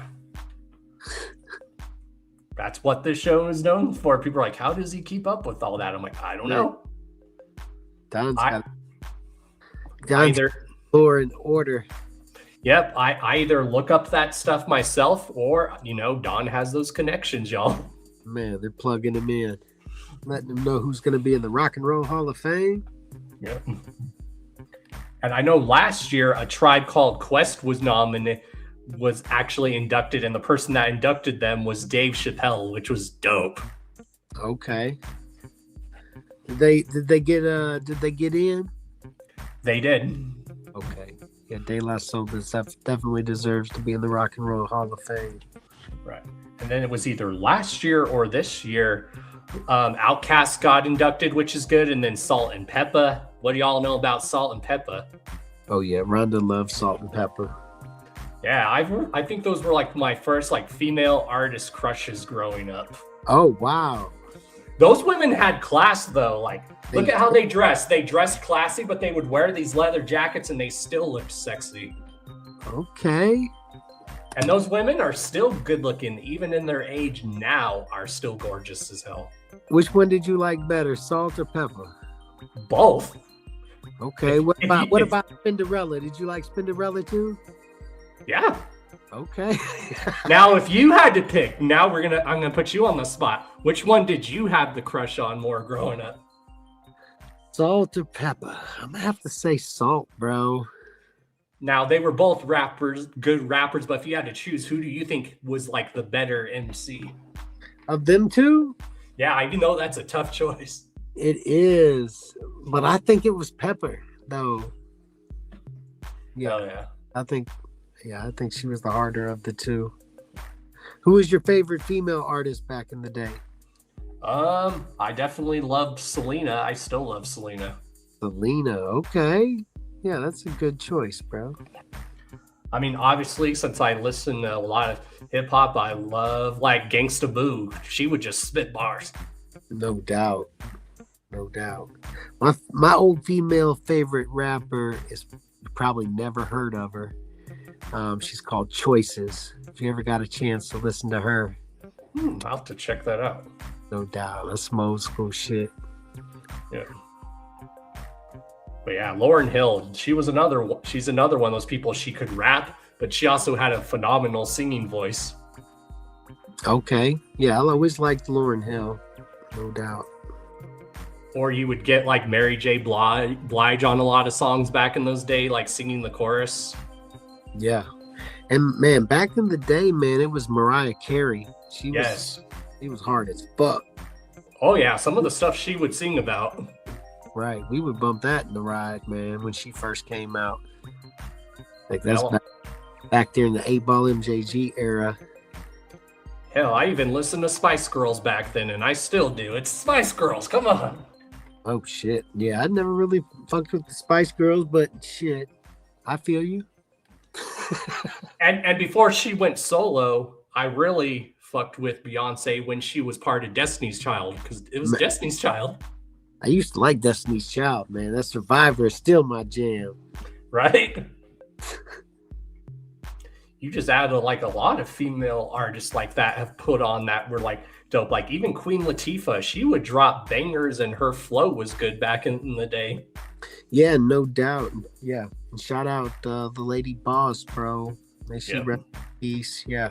A lot of motherfuckers got that gangster. You know, she was the first female gangster rapper. Yep. Me and my boy Chief, actually, whenever I go to Ohio, we're gonna finish this Boss tribute song that we've been working on since last year when I was out in Ohio. We started on it. We're gonna finish. She gave me a lot of advice early in my career. She was a big influence for me. So the rest in peace, Boss. That song done soon. Well, yeah, I think that's all we have, unless there's anything else you want to like plug in. Obviously, like let people like know what they're tuning into and where they can check you out. Yeah, follow me on them social medias, you know, just look for Unhappy on pretty much any of them boys. Type in Unhappy, Wicked, or something like that. You'll find me. And yeah, please come out, see a motherfucker do his thing. You know, I'm holding the shit down for you, dog. Hit me up, shoot me a message, find out where we're gonna be at, pull the fuck up, smoke some blunts, have some fun. You know what I mean? Before it's too late. Motherfucker ain't around no more. Hell yeah. And you know, good luck at Juggalo Ohio, bro. Kill it, because I know you always do. Yeah, it's gonna be a great time, man. Yeah, and shout out to anybody that's coming. If you're on the fence, do it. We're gonna have a good time. And yeah, I'll see you at Gloom to the Tomb 3, right, Don? No matter what, I'm going to do what I can. Pull the fuck up, bro. And like I said, even if I don't, the main goal is definitely the gathering. Okay. Yeah. So I'll see you soon no matter what, bro. But I've always wanted to go to Vegas, so hopefully we can make that happen. I've only been to Vegas for the airport. That's it. That's it. Just passing through. Yeah. Yep. It'll be a whole different event if Don pulls up, bro. Oh, yeah, because I'm going to while out like a motherfucker if I do. Go. Oh, yeah. Well, thanks for having me, bro, for real. Man, hopefully I'll see you next month. We're at the gathering. Oh, yeah. Yeah, stay up, man. Whoop, motherfucking whoop, bro. Hell yeah, and you're always welcome back on the show anytime, because I know you always love coming on here. Yeah, no doubt. When the particle comes out, I'll have to come on and we'll listen to it together or something. Hell yeah, we'll have to do that. And if you have physical copies, maybe we'll even do a giveaway. Hey, no doubt. That sounds like a good idea. And if you want to, you can do a giveaway on a shirt or something. I know I did that last time I was on. So you want to run that play again and give away a shirt to one of your listeners. You know what I mean? Just let me know who it is and I'll shoot that boy out or whatever. Hell yeah. And even y'all Unhappy has always confirmed that one of his favorite podcasts to come on is the Hours of Chaos podcast. Absolutely, bro. I get a little too stoned, but shit, that's how I am in real life. So fuck it. Well, that's what we do when we hung out in person is we just drank, got stoned, talked music, and vibed out to live music. That's it. That's what it's like, bro. That's what I do. Yeah, I think, there was people vibing out to Darby and Dev at Gorefest, but I think of most people that were holding it down in that crowd, it was me, you, and your wife. Yeah, Darby. That's the main goal of Juggalo Ohio is survive in night one with my voice intact. Because for some reason after Darby set the next day, my voice is fucking gone, bro. Yep. Perform the next day. So I'm going to be out in the crowd. I'm going to go hype for Darby, but I'm going to like lip sync instead of screaming.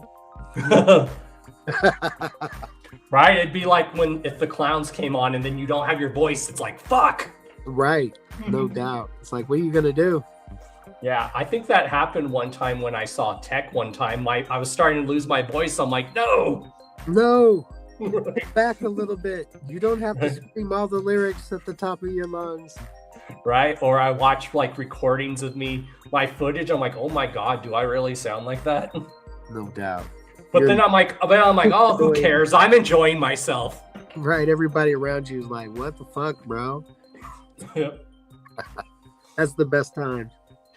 Oh yeah. Well, I love you, bro, and yeah. Love you too, man. Hell yeah. Later, bro. Whoop whoop. Have a good night, bro. You too, famo. And that was the one and only Unhappy, y'all. Hell yeah, that's the bro, that's the homie. And yeah. Thank you for coming on, Unhappy. I'm sure if he wants, he'll mingle in the chat with y'all. Now, but we are going to take a quick music break and then we'll get going with the news. So we're going to take a music break. So let me get the music going really quick. Maybe. Do I seriously have to refresh everything? Yep. Hold on, y'all. Let me refresh. I'll be right back.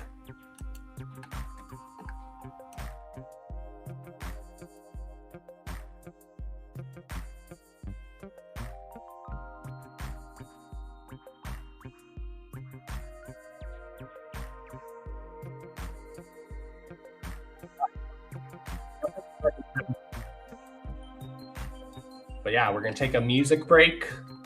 So don't go anywhere, y'all. And then we're going to touch on some news and then we'll get out of here. And like I said, I'm sure Unhappy will be in the chat just chilling. So let's enjoy some music for the music break. Enjoy this straight swamp banger from the homie Droku of Dead Body Corporation. This track is called Red Mist. Enjoy, y'all. I'll be right back.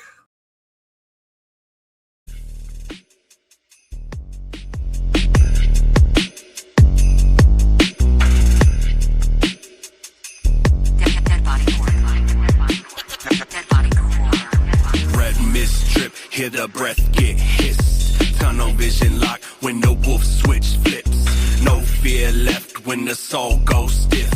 Cross that line and the world gon' shift. Red mist flood when the pressure insists. Heart turn iron and the mercy dismissed. I don't flinch, I don't quit, I resist. Still stand tall in the heart of the mist.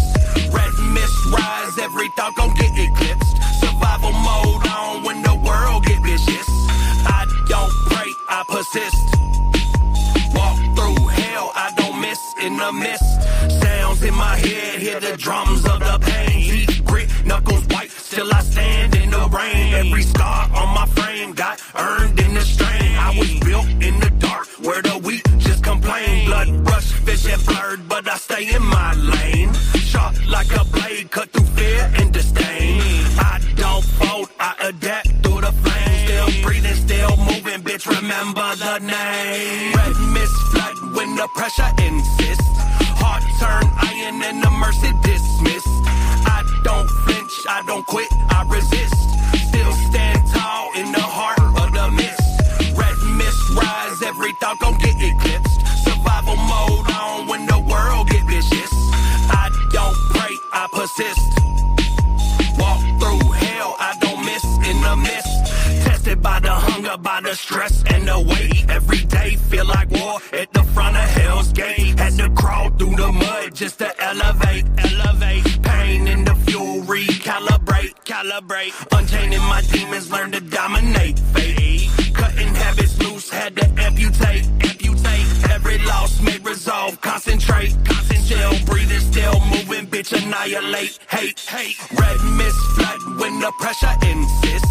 Heart turn iron and the mercy dismissed. I don't flinch, I don't quit, I resist.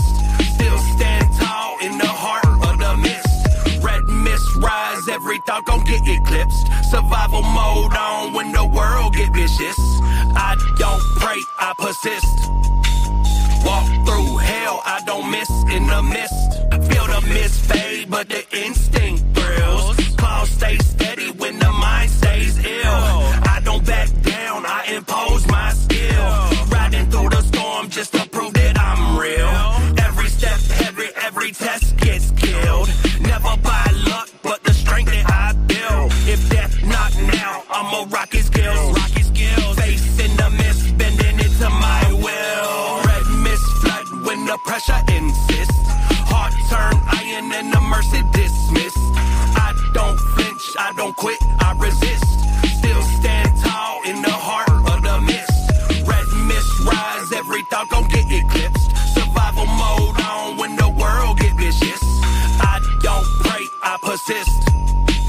Walk through hell, I don't miss in the mist.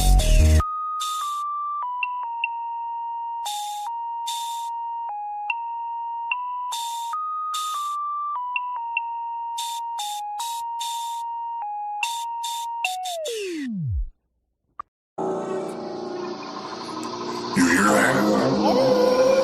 That ain't frogs. That's the swamp breathing. And once you step off dry ground, there ain't no leaving. Welcome to the swampland, where the gators either dead. Mystics and witches laying X's on your head in the swampland, where the old gods are alive. Moons calling bone and wood, invoking them tonight in the swampland, where the outlaw stalks his prey. Walking with the wolf again, we breaking off them chains in the swampland. Welcome to the swampland. You made a mistake just by waking up the beast, cause the swamp ram berserker only rises up the feast in the swampland. You be best to tread light, taking form of claw and fur on the hunt nightly. Moon in the water got my silhouette twisted. Wounds in my palms got the old gods whispering. Boots in the mud, hear the bones when I step. Every move calculated, every breath is a threat. Predator patience, I don't strike out of panic. I let the fear cook slow till the soul go manic. You wear sheep's wool, but I smell that lie. Got that wolf in my blood and I see through the skies. Chains on my spirit, but they snapped in the marsh. Now I drag them through the dark and leave them rusted in parts. Swamp fog thick when the verdict is passed. Only judgment I need is a howl when I lash. In the swampland, where the gators either dead. Mystics and witches laying hexes on your head in the swampland, where the old gods are alive. Moons calling bone and wood, invoking them tonight in the swampland, where the outlaw stalks his prey. Walking with the wolf again, we breaking off them chains in the swampland. Welcome to the swampland. Spines start crawling when the moon get hot. Veins turn hot when the human part die. Jaw lock twitching like it don't feel right. Hands curling the claws and my eyes burn white. Skin pulled tight till it tear on the bone. And your heartbeat stagger at the pain on my dome. My breath come heavy through a throat full of change. And every ounce of the man that gets lost in the fangs. I don't hunt the lost, I just hunt the self-righteous. The ones who preach clean but they dead behind their eyelids. Blood get loud in your neck when you panic. When the truth hit sharp and your mask gets damaged. Weather in the fog, I am breath when I close. You ain't pray by chance, there's a reason you chose. No scream in the fog, cause the moss eats the sound. And the moon watch quiet while the guilty go down. In the swampland, where the gators either dead. Mystics and witches laying hexes on your head in the swampland, where the old gods are alive. Moons calling bone and wood, invoking them tonight in the swampland, where the outlaw stalks his prey. Walking with the wolf again, we breaking off them chains in the swampland. Welcome to the swampland. Mud on my boots, but the sigil still glow. Blood in the water, tell me which way to go. Gators don't blink when the bodies sink low. If the swamp goes silent, then you already know. Mud on my boots, but the sigil still glow. Blood in the water, tell me which way to go. Gators don't blink when the bodies sink low. If the swamp goes silent, then you already know, bitch.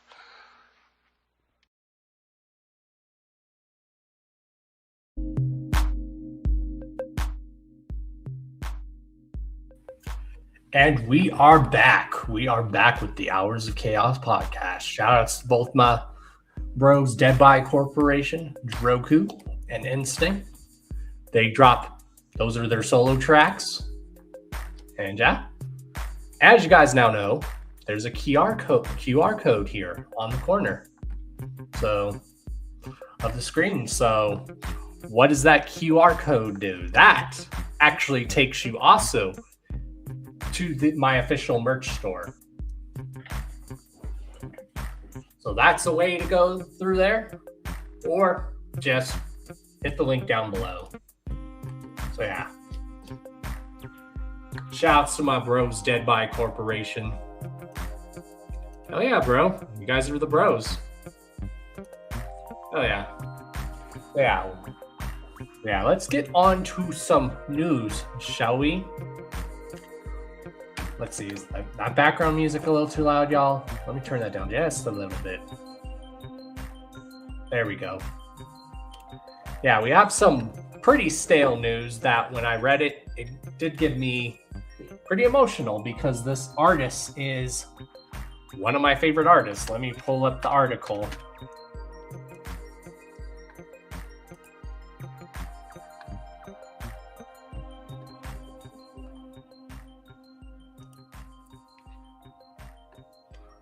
So yeah, if y'all have been around for years, this artist is a veteran. This man's been around for years, and he's also done Project Deadman with the legendary Mikey Clark. So this man's really a part of like strange music history. This man is like a legend and veteran when it comes also to wicked shit and horrorcore. He's the Hitchcock of hip hop, as he is known as.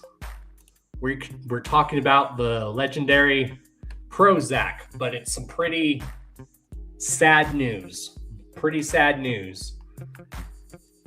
And this is from Fagel Lovers. It says Prozac reveals cancer diagnostics. And it says, we at Fagel Lovers are deeply saddened by the unexpected news that the wicked underground hip-hop legend Prozac is currently battling cancer.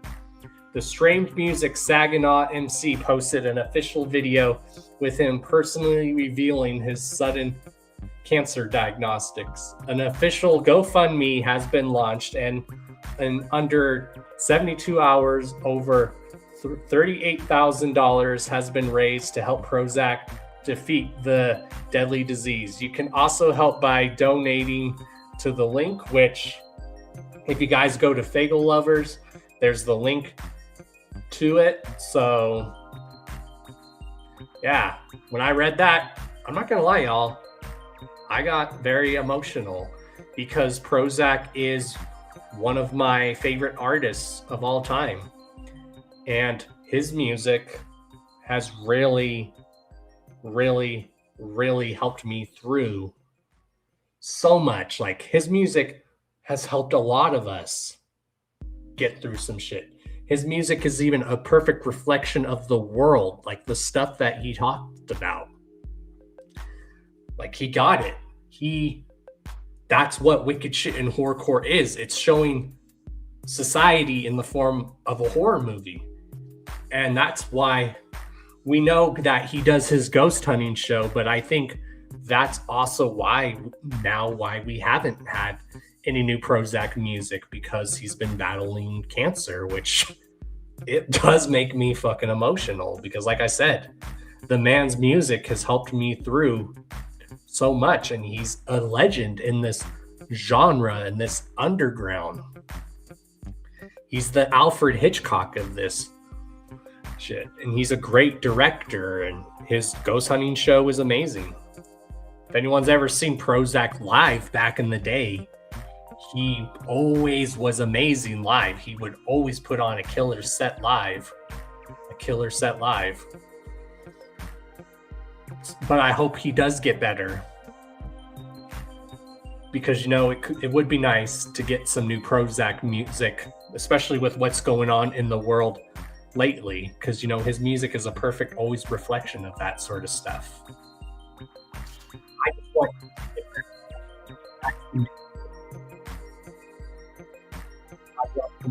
better, because that man's music has legit saved a lot of our lives.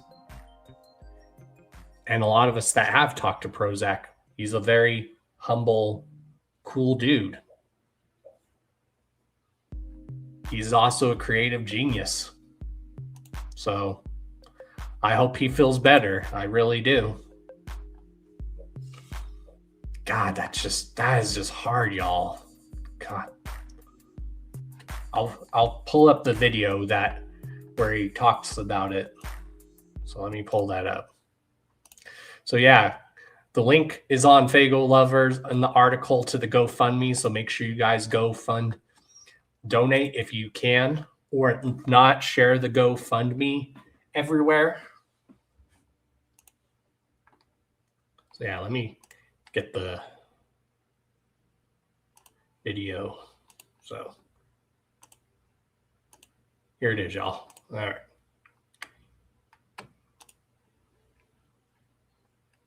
Hello, everybody. I wanted to make this video to let everybody know what's going on, what I've been dealing with, what I've been going through, and perhaps why there's been such a silence from me as far as content or social media engagement. Everything changed for me just a couple months ago. Unfortunately, I received a diagnosis, one that nobody ever wants to hear. In the beginning, I was in between insurance, and I had to wait until open enrollment in January. Well, unfortunately, cancer did not care about that, and I had to have surgery. I had to have a biopsy. I had to have several different scans, blood draws, specialists, all these different things, because being advised that you can't afford to wait until January to begin this process. And I'm sure you can understand the urgency of having to do those things. The battle plan for this cancer is pretty hardcore. It's radiation 5 days a week, chemotherapy once a week. My doctors, the team of people I'm working with, feel that this is highly treatable and perhaps curable. Myself and my company, Haunted Saginaw, have donated to community causes several times. We've donated many things to be auctioned off for community events or for fundraising purposes. And I never saw myself on the other end of that, sitting here today and asking for help. But, you know, sometimes you have to do what you have to do. Don't let your pride get in the way, I guess, is what I was told by a few people when you're in a situation like this that is pretty devastating. I mean, cancer is one of those things that can bankrupt you. It changes your entire life. It isolates you because you have a weakened immune system. You can't go out. You can't be around friends, family, because of the toll that the treatments take. You can't work. You can't do what you love. You can't go and be where you want to. It's a whole different thing. It's a whole different world to be in. Creativity is the one thing that's always gotten me through basically everything in my life. And I'm not going to let this take that from me. I totally plan on releasing a film this fall. In fact, I'm just about to announce what that film is to everybody. Very proud of it. And even working on music again. These things are going to happen. I truly appreciate all of you for taking the time to even watch this and read about this. And I look forward to seeing you guys in one way, shape, or form or another very soon. Love you and take care. So yeah, make sure you guys check that out. Make sure you donate if you can.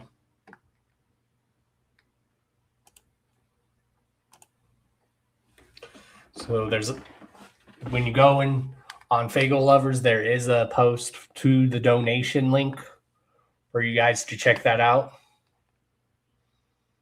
So yeah, God, that is just hard. But like he said, he's got a new film that he's working on as well that he's very proud of. And he is saying he wants to, when he gets all this figured out, he wants to start releasing new music, which is good. I also just want the man to get better. I just want him to get better.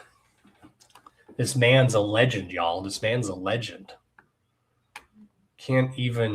This man's been in the game for years. You know, he's influenced a lot of acts. Even acts that we know now were influenced by this man and his music. his music has always been like the perfect reflection of what's going on in the world. So, get better, Prozac. We have you in our thoughts and prayers. Again, y'all, donate if you can.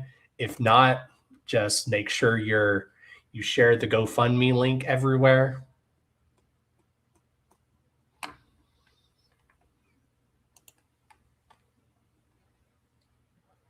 Also, another show we have lined up, and we do have some other news lined up. I just figured I'd start the first topic of the night with that because that's some very sad news that like really hit me.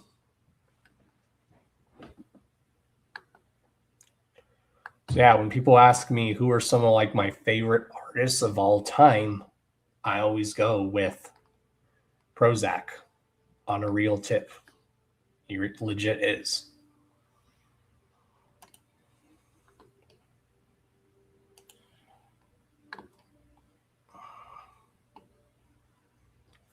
Well, in other news now, let's now try to cheer up a little more from that, even though it's really hard.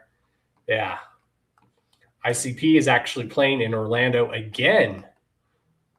And this time they are playing at the Vans Warped Tour. So ICP has finally been asked to come play Warped Tour. But they're going to be playing Warped Tour in Orlando. So any juggalos that live in Florida or the surrounding Orlando area or anywhere, here's your chance to see ICP perform again. They are performing at Warped Tour in Orlando. And I don't know if it's just the Orlando one or they're going to be playing Warped Tour in other cities and states. But so far, it looks like they're just playing Warped Tour in Orlando, Florida, which is dope. I think it's cool when they start playing other music festivals and when these other music festivals invite them. And when people are wanting ICP, that's dope, y'all. That's dope, especially when these festivals are like, yeah, we want Jay, we want Shaggy, we want them to spray Faygo on the crowd. That's awesome. Jay and Shaggy deserve their flowers as well. They've been in this game for years too. Almost 40 some years they've been in the game, which is crazy. 40, 30 some years at least.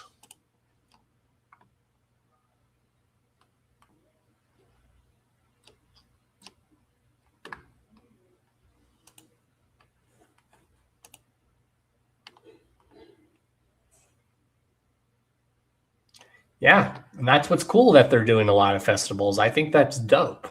I think it's dope. And like they said, when they're not able to fully tour anymore, they'll do like the regulars, like the gatherings and the other events and festivals. They just won't do like month or 2 month long tours anymore. That's why they're doing all these little short tours now. Because touring takes a lot out of it. Really does. Yep. Touring for as many years the clowns have. You guys gotta remember, Jay and Shaggy have been putting on shows since Jay was about 19. Shaggy was about 16 when they did their first show, which is crazy. So they've literally been doing this since they were kids, y'all, teenagers. So any chance to go see them, even if they're playing with other acts, I think is dope. Some of the other music festivals they've been booked to play this year is really, really dope. Like that one that's in, I think it's Oklahoma, I think. I'm getting both of them confused, but they're playing this one where it's in Sacramento. I'm trying to think where, but they're playing the same night as Drowning Pool, POD, Cypress Hill, Public Enemy, and Wu-Tang Clan. That is a dope lineup. That is a dope lineup. And I think that's how they're able to get some of these connections to play The Gathering, is when they're at these festivals. Like, how dope would it be to see Wu-Tang at The Gathering, or even Public Enemy, or see Cypress Hill back at The Gathering? That's actually one of the acts in music that I'm hoping to see this year, because Cypress Hill's coming here in October at Red Rocks. And I'm going to hopefully go to that show, because I've never seen Cypress Hill live, and I've always wanted to, because, you know, Cypress Hill is one of my favorite acts. So, yeah. I don't know what happened. Apparently the website crashed. Hold on, y'all.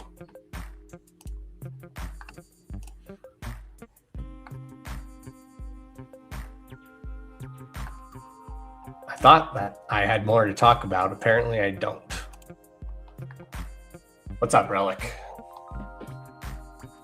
So yeah, maybe we'll just chill now for a little bit and just hang out. Let's just chill for a bit and hang out now. So yeah, Cypress Hill would be lit. And my homegirl's mom said she saw Cypress Hill back in the 90s, like the early 90s when they were first coming out. I was like, hell yeah, that would have been dope. I hear Cypress Hill kills it live. I know they played The Gathering one year. I just don't remember what gathering it was. Yeah. Cypress Hill's dope because, you know, insane in the brain, insane in the membrane.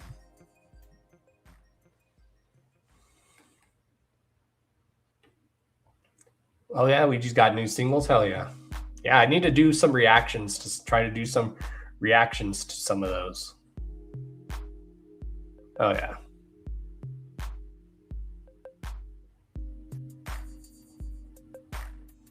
Oh, yeah.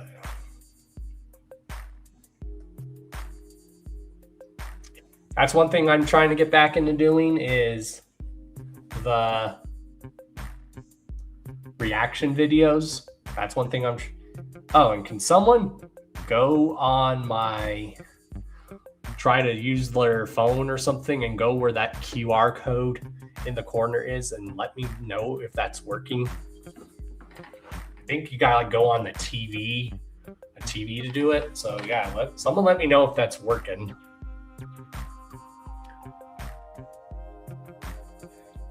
Yeah, I need to...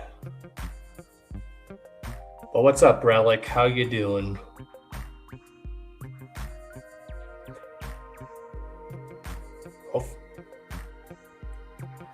I'm trying to think. Do we have any other upcoming shows? Let me see.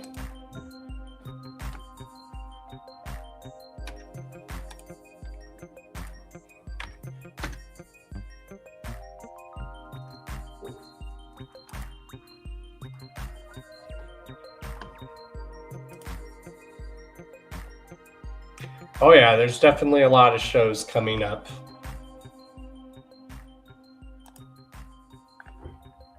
Let's see.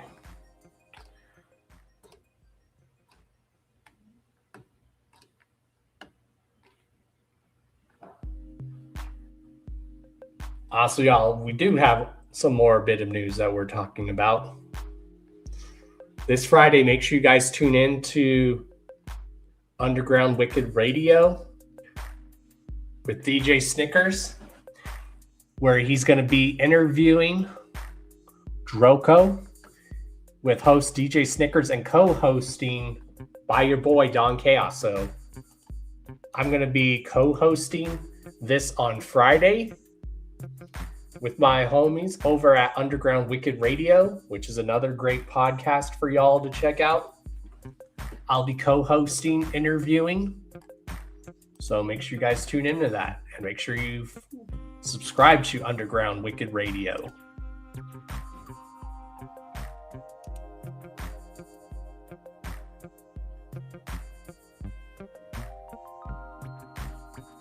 You're at work, so you might step away and then Yeah, what other things do I got going on? What other shows do we got going on?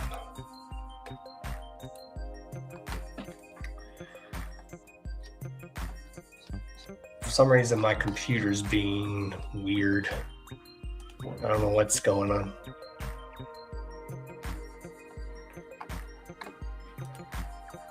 There you go, like this.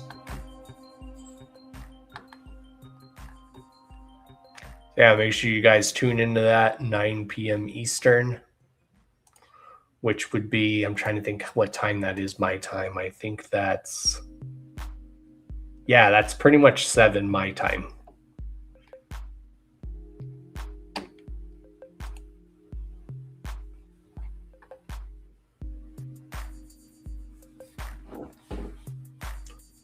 Yeah, I think that's all I basically have here.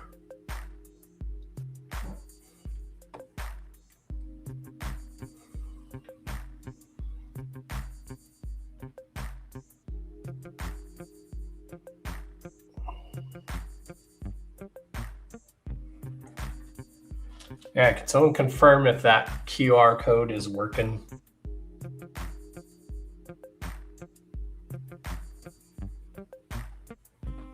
One that's in the corner. See any TVs or movies? I've just been like rewatching The Mandalorian and whatnot. So I've been rewatching that because the Mandalorian and Grogu movie is coming out in May, and I've been showing it to my father because my father hasn't seen it yet. That's definitely one of the movies I'm looking forward to this year. And I'm definitely excited for Avengers Doomsday. That's what I'm excited for.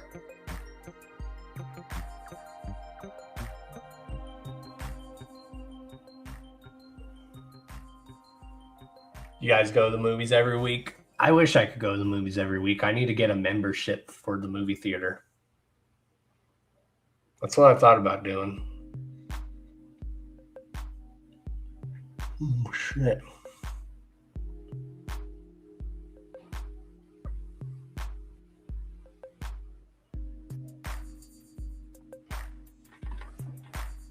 Oh, yeah.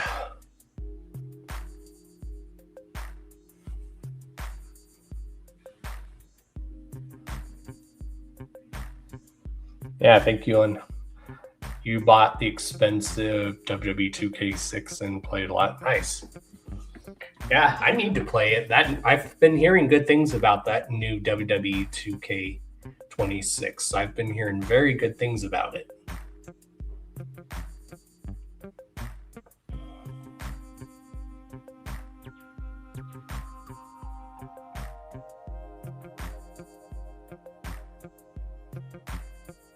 Yeah. The main goal is to try to start hosting events and a bunch of other stuff. That's one of the main things is to try to do. Because that's one thing I want to do is to host like underground events, jug events, hype up the crowd, you know. I'm still hoping to try to put on Karma Fest this year, which is an annual charity festival that I want to do, where it's not your usual music festival, it's a charity festival, and then every year will be for a different charity. And then we have acts come and perform for a charitable cause, which I know a lot of the people I've interviewed have said that they'd be down to do that. I know when I've asked Unhappy if he'd want to come perform that charity event, he said he'd be down.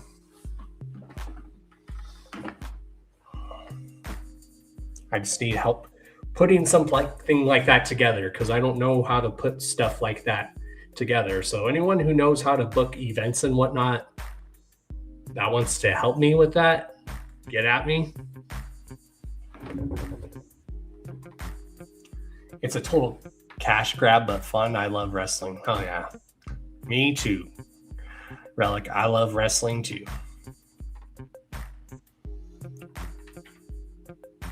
Oh my God, excuse me. Whew. I think I'm starting to get tired, y'all.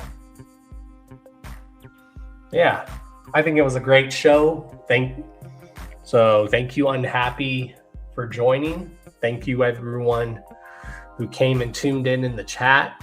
Thank you, Relic. Thank you, Bazaar. Thank you, Tara. Thank you, Lotus, for tuning in. Thank you, Shovel, Precious Juggalos. Thank you, Droku, for tuning in. Let's see. Thank you, Dungeon. And yeah. Who else did we have tune in? We had EC that tuned in. We had Mama Chaos in the chat.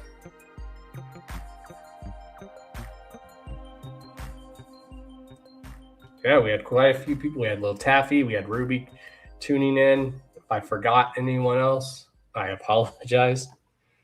The chat, y'all were lit tonight. Oh yeah, Wicked Widget joined us. You guys were lit tonight. Keep that up. Because just know, you guys are a part of the show too. You guys make the show too. That's why this podcast is for the culture and the community. This is the podcast that's for the culture and for the community. So yeah, and then next month we're going to be celebrating 9 years of the Hours of Chaos podcast. So we might do a 9-hour anniversary, but we'll see. We will see. It may not be actually on Wednesday, even though the actual anniversary of the podcast next month is on a Wednesday. And since we are on Wednesdays now, we'll see. If not, maybe I'll wait to do the 9-hour stream on like a Saturday that week or something. We'll see. So that way more people can tune in and join in on the panel and come say congrats on 9 years and whatnot. 9 years, y'all. 9 years I've been doing this show. And it's crazy because 9 years I was almost gonna give up doing YouTube, but I didn't.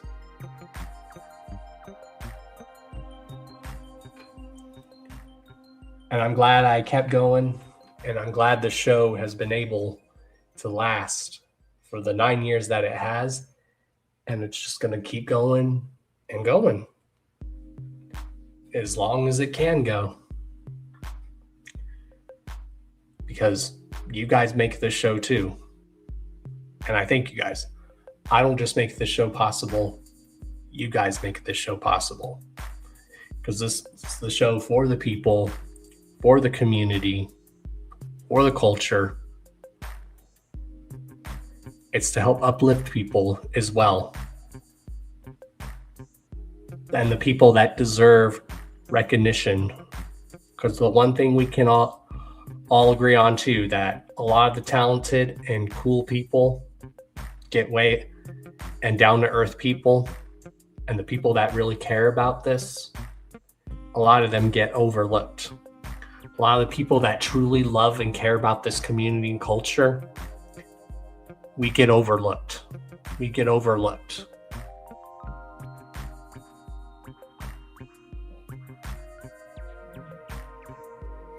Because we just want to spread karma and everything, because that's what we do.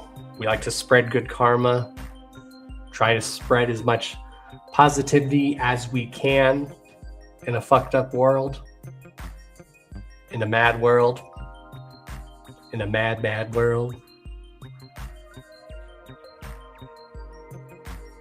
So thank you guys. Thank you. Yeah.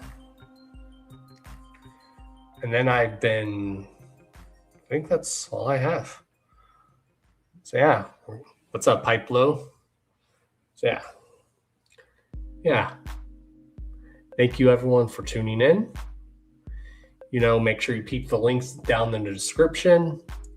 There's links to where you can follow Unhappy on all social media, and where you can follow his music, and where you can pick up some Unhappy merch as well. And yeah, just remember, y'all, when I say I love y'all and I appreciate y'all, I mean that. I legit mean that shit. I legit mean that shit. I hope y'all know that.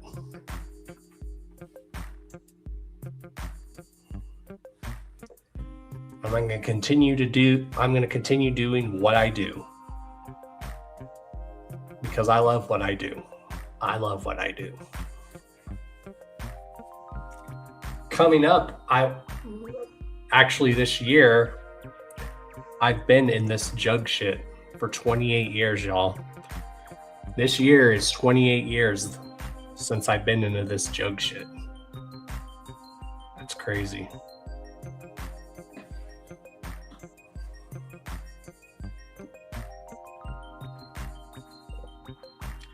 What is up, Silver? What's good, bro? How you doing? We're just getting ready to wrap up, or maybe I'll just hang out with y'all for a bit now. Yeah, let's just hang out for a bit now. Who wants to just hang out and chat it up for a bit? Who wants to do that? Let's see, what time is it? It's 9:20 here, so...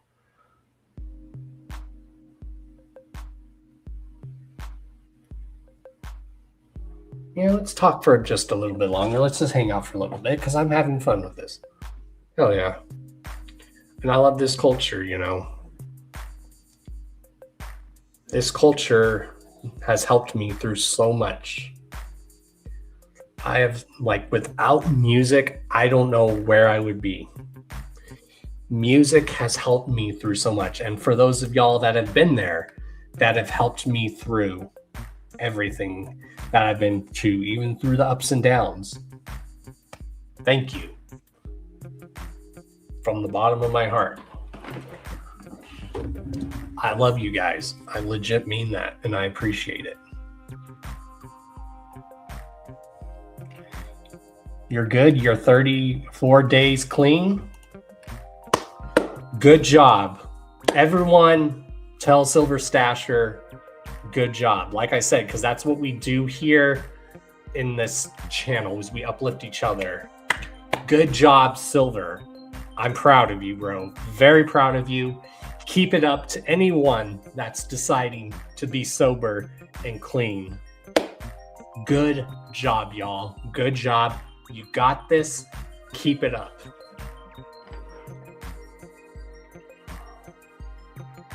So everyone tells Silver Stasher, good job, and to keep it up, and you can do it. I am, because we're legit proud of you here, dude. We're legit very proud of you here.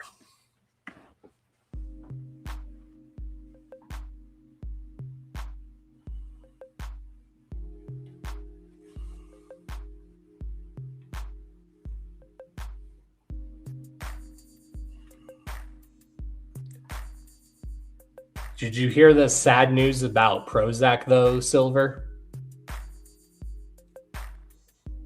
There's only one thing that I approve of doing, and that is smoking weed.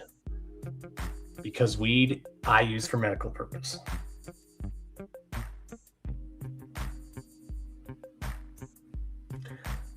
Prozac has a cancer, Silver. He has cancer. He's been diagnosed with cancer. So that's why we haven't seen that much of him. But he looks like he's getting better. So just keep him in your thoughts and prayers. He said he's working on a new movie and he wants to release new music. So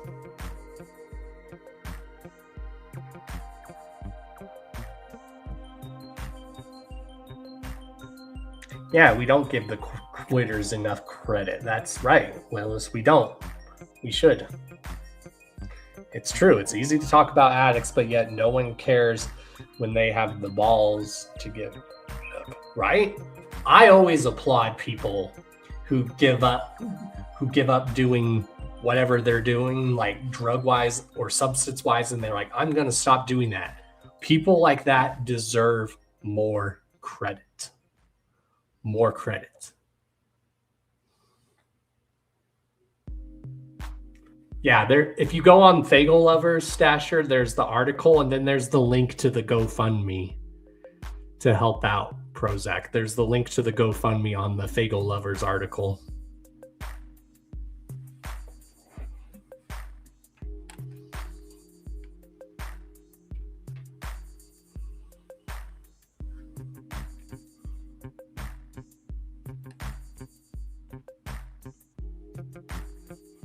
Like I was talking about earlier, you know, Stasher and a lot of you other people that have known Prozac that have been around for years. We know that Prozac is a legend. He has an impact on this community and this culture.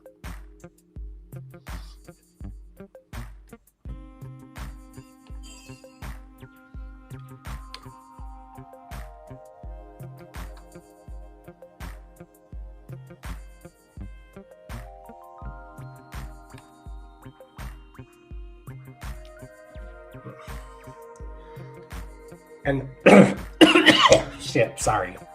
If anyone was wearing earphones and I coughed, in your ears, I'm sorry. I'm sorry. My bad. My bad. See, this is why I recommend when anyone that's streaming, you have something to drink. Because if you're me, when you talk and you don't have something to drink, your throat gets very dry. Your throat gets very dry. That's what mine does.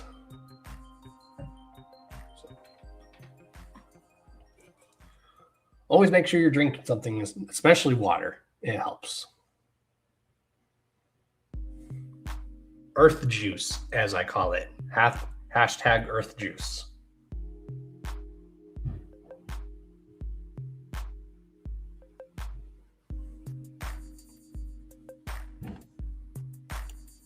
So what else do y'all want to talk about? Oh, excuse me. We also have a lot of anniversary reviews coming up. I've also make sure you guys are interacting in the comments of my video shorts that I've been uploading, my anniversary album reviews that I've been posting. Make sure you guys engage in the comment section of those as well, because that really does help out.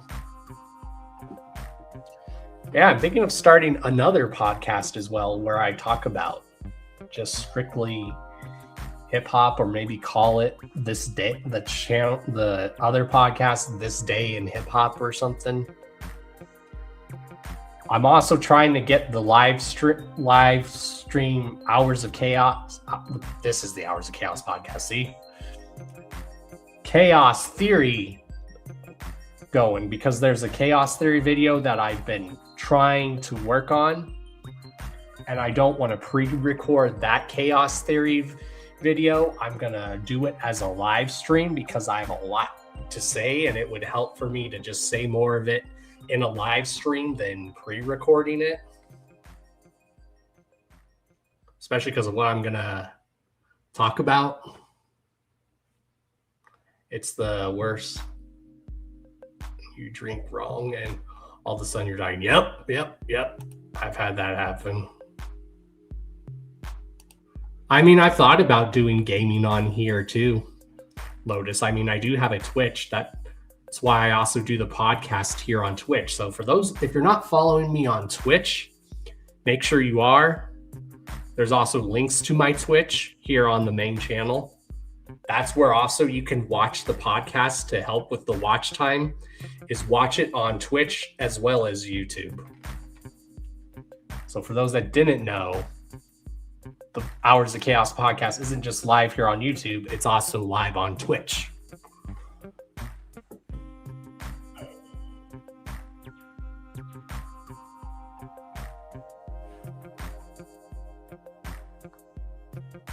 Afro-Man is being sued by multiple local PD officers because he put them in his music. Yeah, I've seen that video. Shout outs to Afro-Man. Shout outs to Afro-Man. Afro-Man is the shit. I was gonna go with Go, but then I got... Afro-Man's a fucking legend. That's what makes me mad, is people don't know who Afro-Man is. I'm like, what? Or they only think of the song Cause I Got High by him. I'm like, that's not his only good song. He has other good songs besides that song. Like, he legit is a rapper. He rap sings, basically. That's what he does. He's rapping, but he's like singing as he's doing it. Shoutouts to Afro Man, though. But I didn't click because he got high. Yes, make sure y'all are smashing that like button.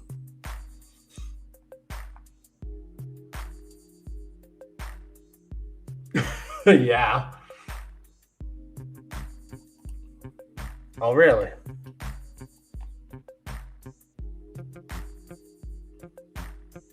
But yeah, like I said, shout outs to Afro Man for that. Shout outs to Afro Man for that. Shout outs to Afro Man for that. Afro Man is a fucking legend. He's a fucking legend.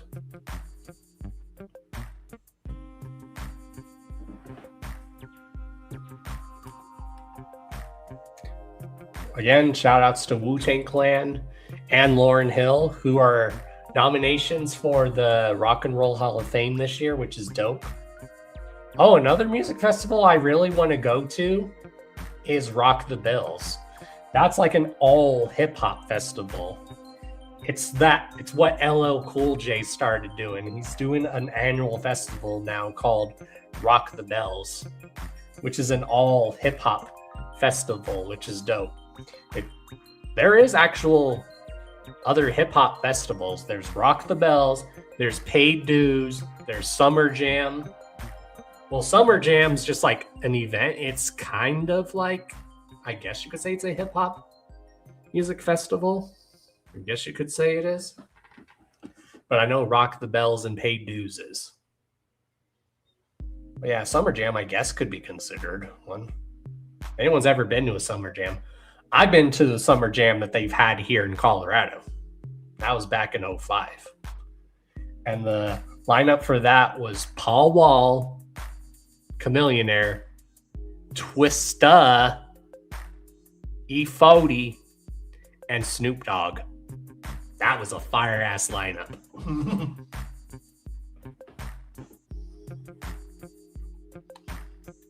Smiling Friends is ending? Yeah, I heard about that.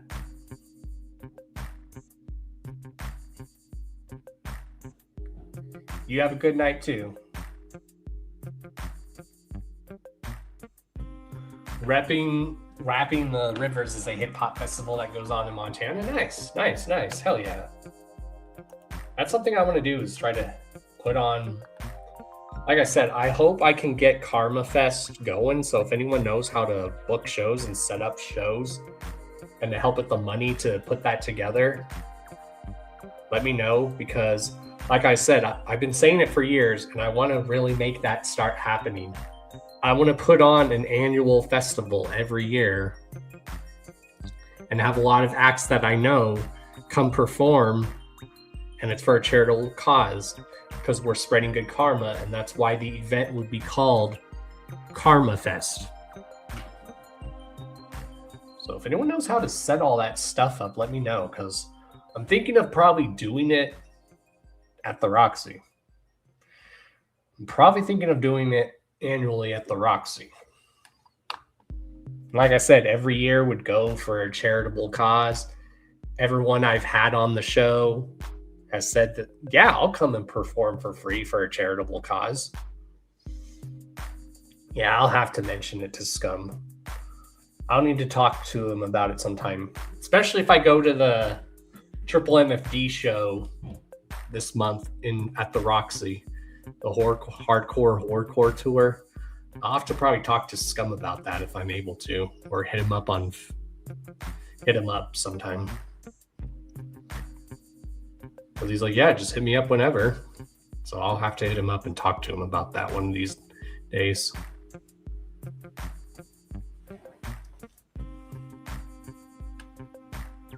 Or go talk to him at the LSP offices downtown.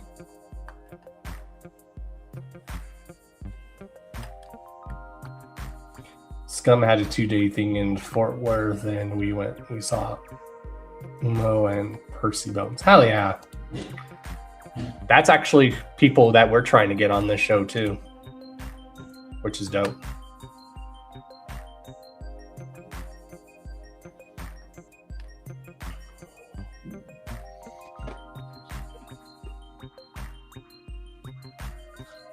Ooh, yeah. So, who's all excited for the 9-year anniversary of the Hours of Chaos podcast next month? Who's ready for the 9-year anniversary next month? April 1st will be the 9-year anniversary of this podcast. And right now, this is the 289th episode, y'all. This is the 289th episode of this show. We are also on the road to the 300th episode, which is insane. Ask the photo. Well, I talked to Saigon Umo on Instagram, so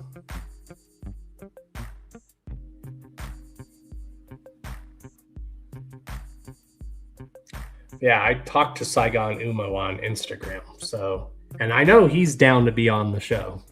I just need to get a hold of him and try to figure out how the time would work because, you know, he's in Madrid, Spain, and I forget how many hours ahead they are. Let me see. I think they're 8 hours ahead, I think. I don't remember. Let me see. What time is it in Madrid, Spain?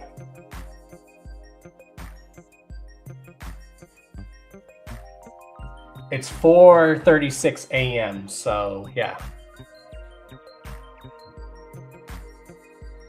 So if I do the podcast on my regular time, which is at 6 my time, that means it's would be what time in Madrid? Because right now it's 4:36 in the morning right now currently.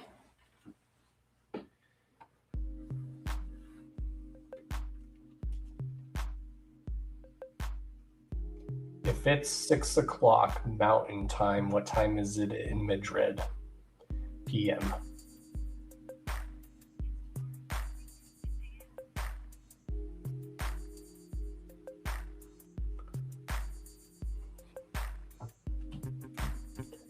I don't have FC26 yet. I'd like to. I would like to. Speaking of that, who do you think's going to win the Champions League? Relic? Anyone who does watch that, who do y'all think is going to win the Champions League this year, the Europa League and the Conference League? Is FC26 fun, Relic? That's one thing I want to start doing is like streaming stuff like that, games like that.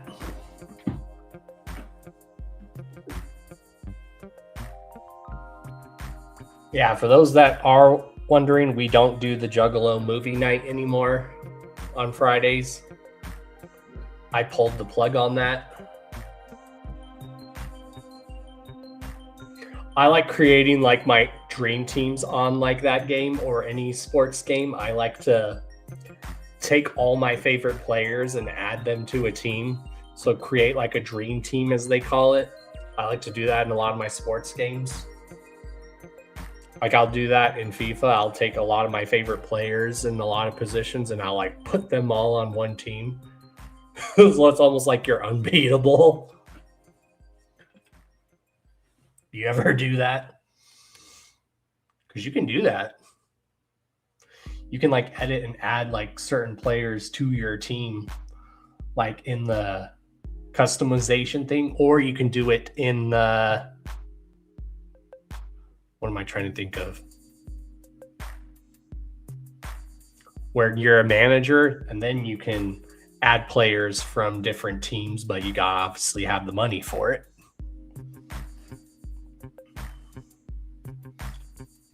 You mainly see EPL. You use the English Premier League mainly. There's other good leagues though.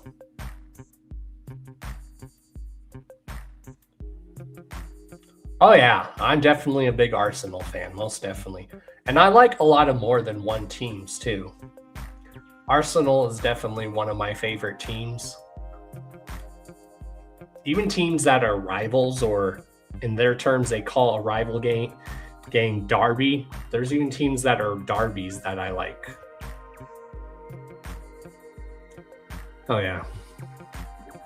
Have you ever done that though, where you played in the MLB on FC26 Relic and you bring some of the best players from around the world and you put them in the MLS? That's what I've done. There's a lot of leagues that they took out that I wish they would bring back. Like, I wish they would bring back the Mexican League. I wish they would bring back the Brazilian League.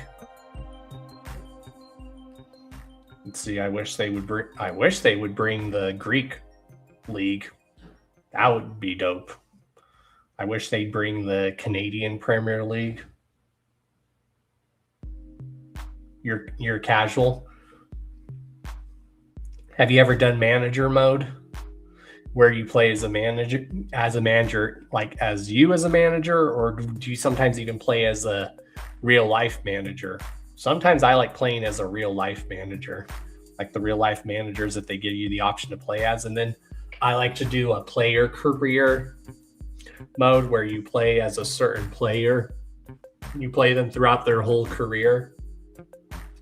And then when you choose to retire as a player, you can then coach a team, which is awesome. You ever done that? Where you played as one of your favorite players, but then manager GM. The manage and GM modes, though, on FA is fun, though. I recommend you try the manager or GM modes on those, though, on FC26. They are fun.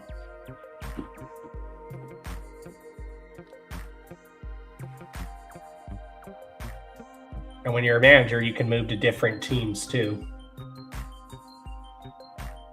What I do is I try to like win in every single league with a manager.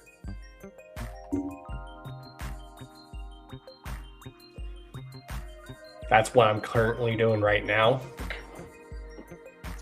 So I try to coach in like every country that's available to coach in at the time that's on the game.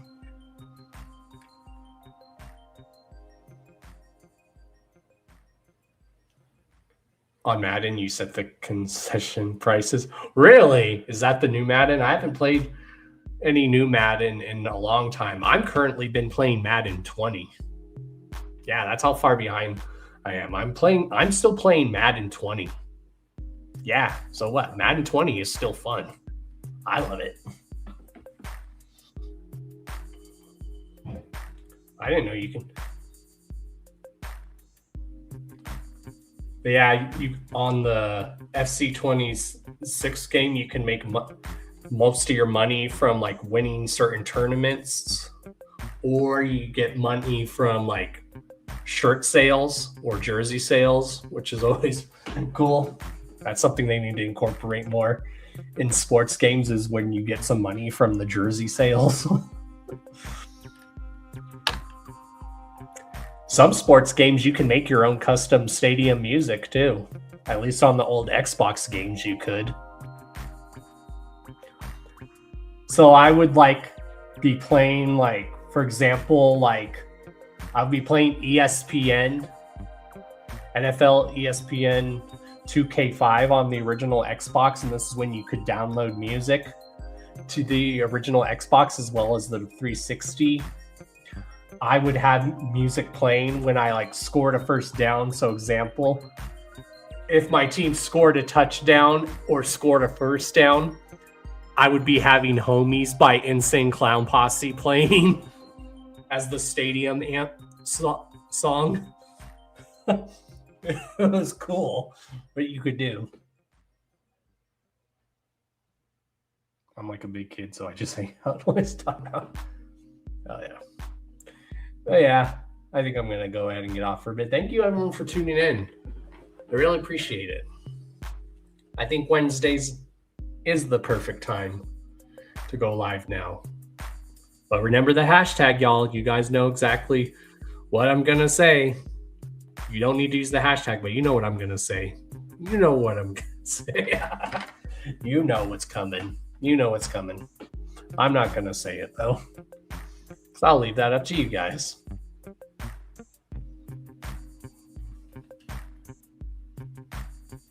Holy shit, it's already almost 10 here. So yeah, I'm going to go ahead and get off, put something on TV.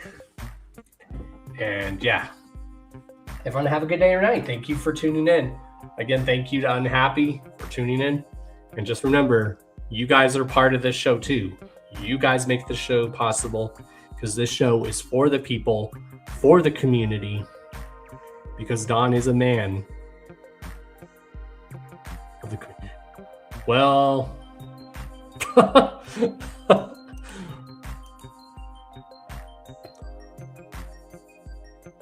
anyway, yeah. All right, y'all. You guys already know who I am. I'm Mr. D to the O to the N to the C to the H to the A to the O to the S, your friendly neighborhood JUGGALO, the Karma Millionaire. If you don't know, now you know. And if you still don't know, there's multiple things if you don't know. Relic. Someone, or if people don't know, then it sucks to be them. So yeah. So, and if you didn't know, these are our new home. This is the new home for the Hours of Chaos podcast, is Wednesdays. So mark your calendars. Wednesdays is when the Hours of Chaos podcast is on. Always, we just went on an hour later than we normally do, but we're still going to be going on at 6 my time, which is 8 Eastern. So we're still going to make sure we do that. We just had to go on an hour late tonight, but that's not going to happen. So yeah, it just happened tonight. So all right, y'all. Love you guys. Whoop whoop. Don Chaos signing out. Make sure people know about the Don, y'all. Later, y'all. Whoop whoop.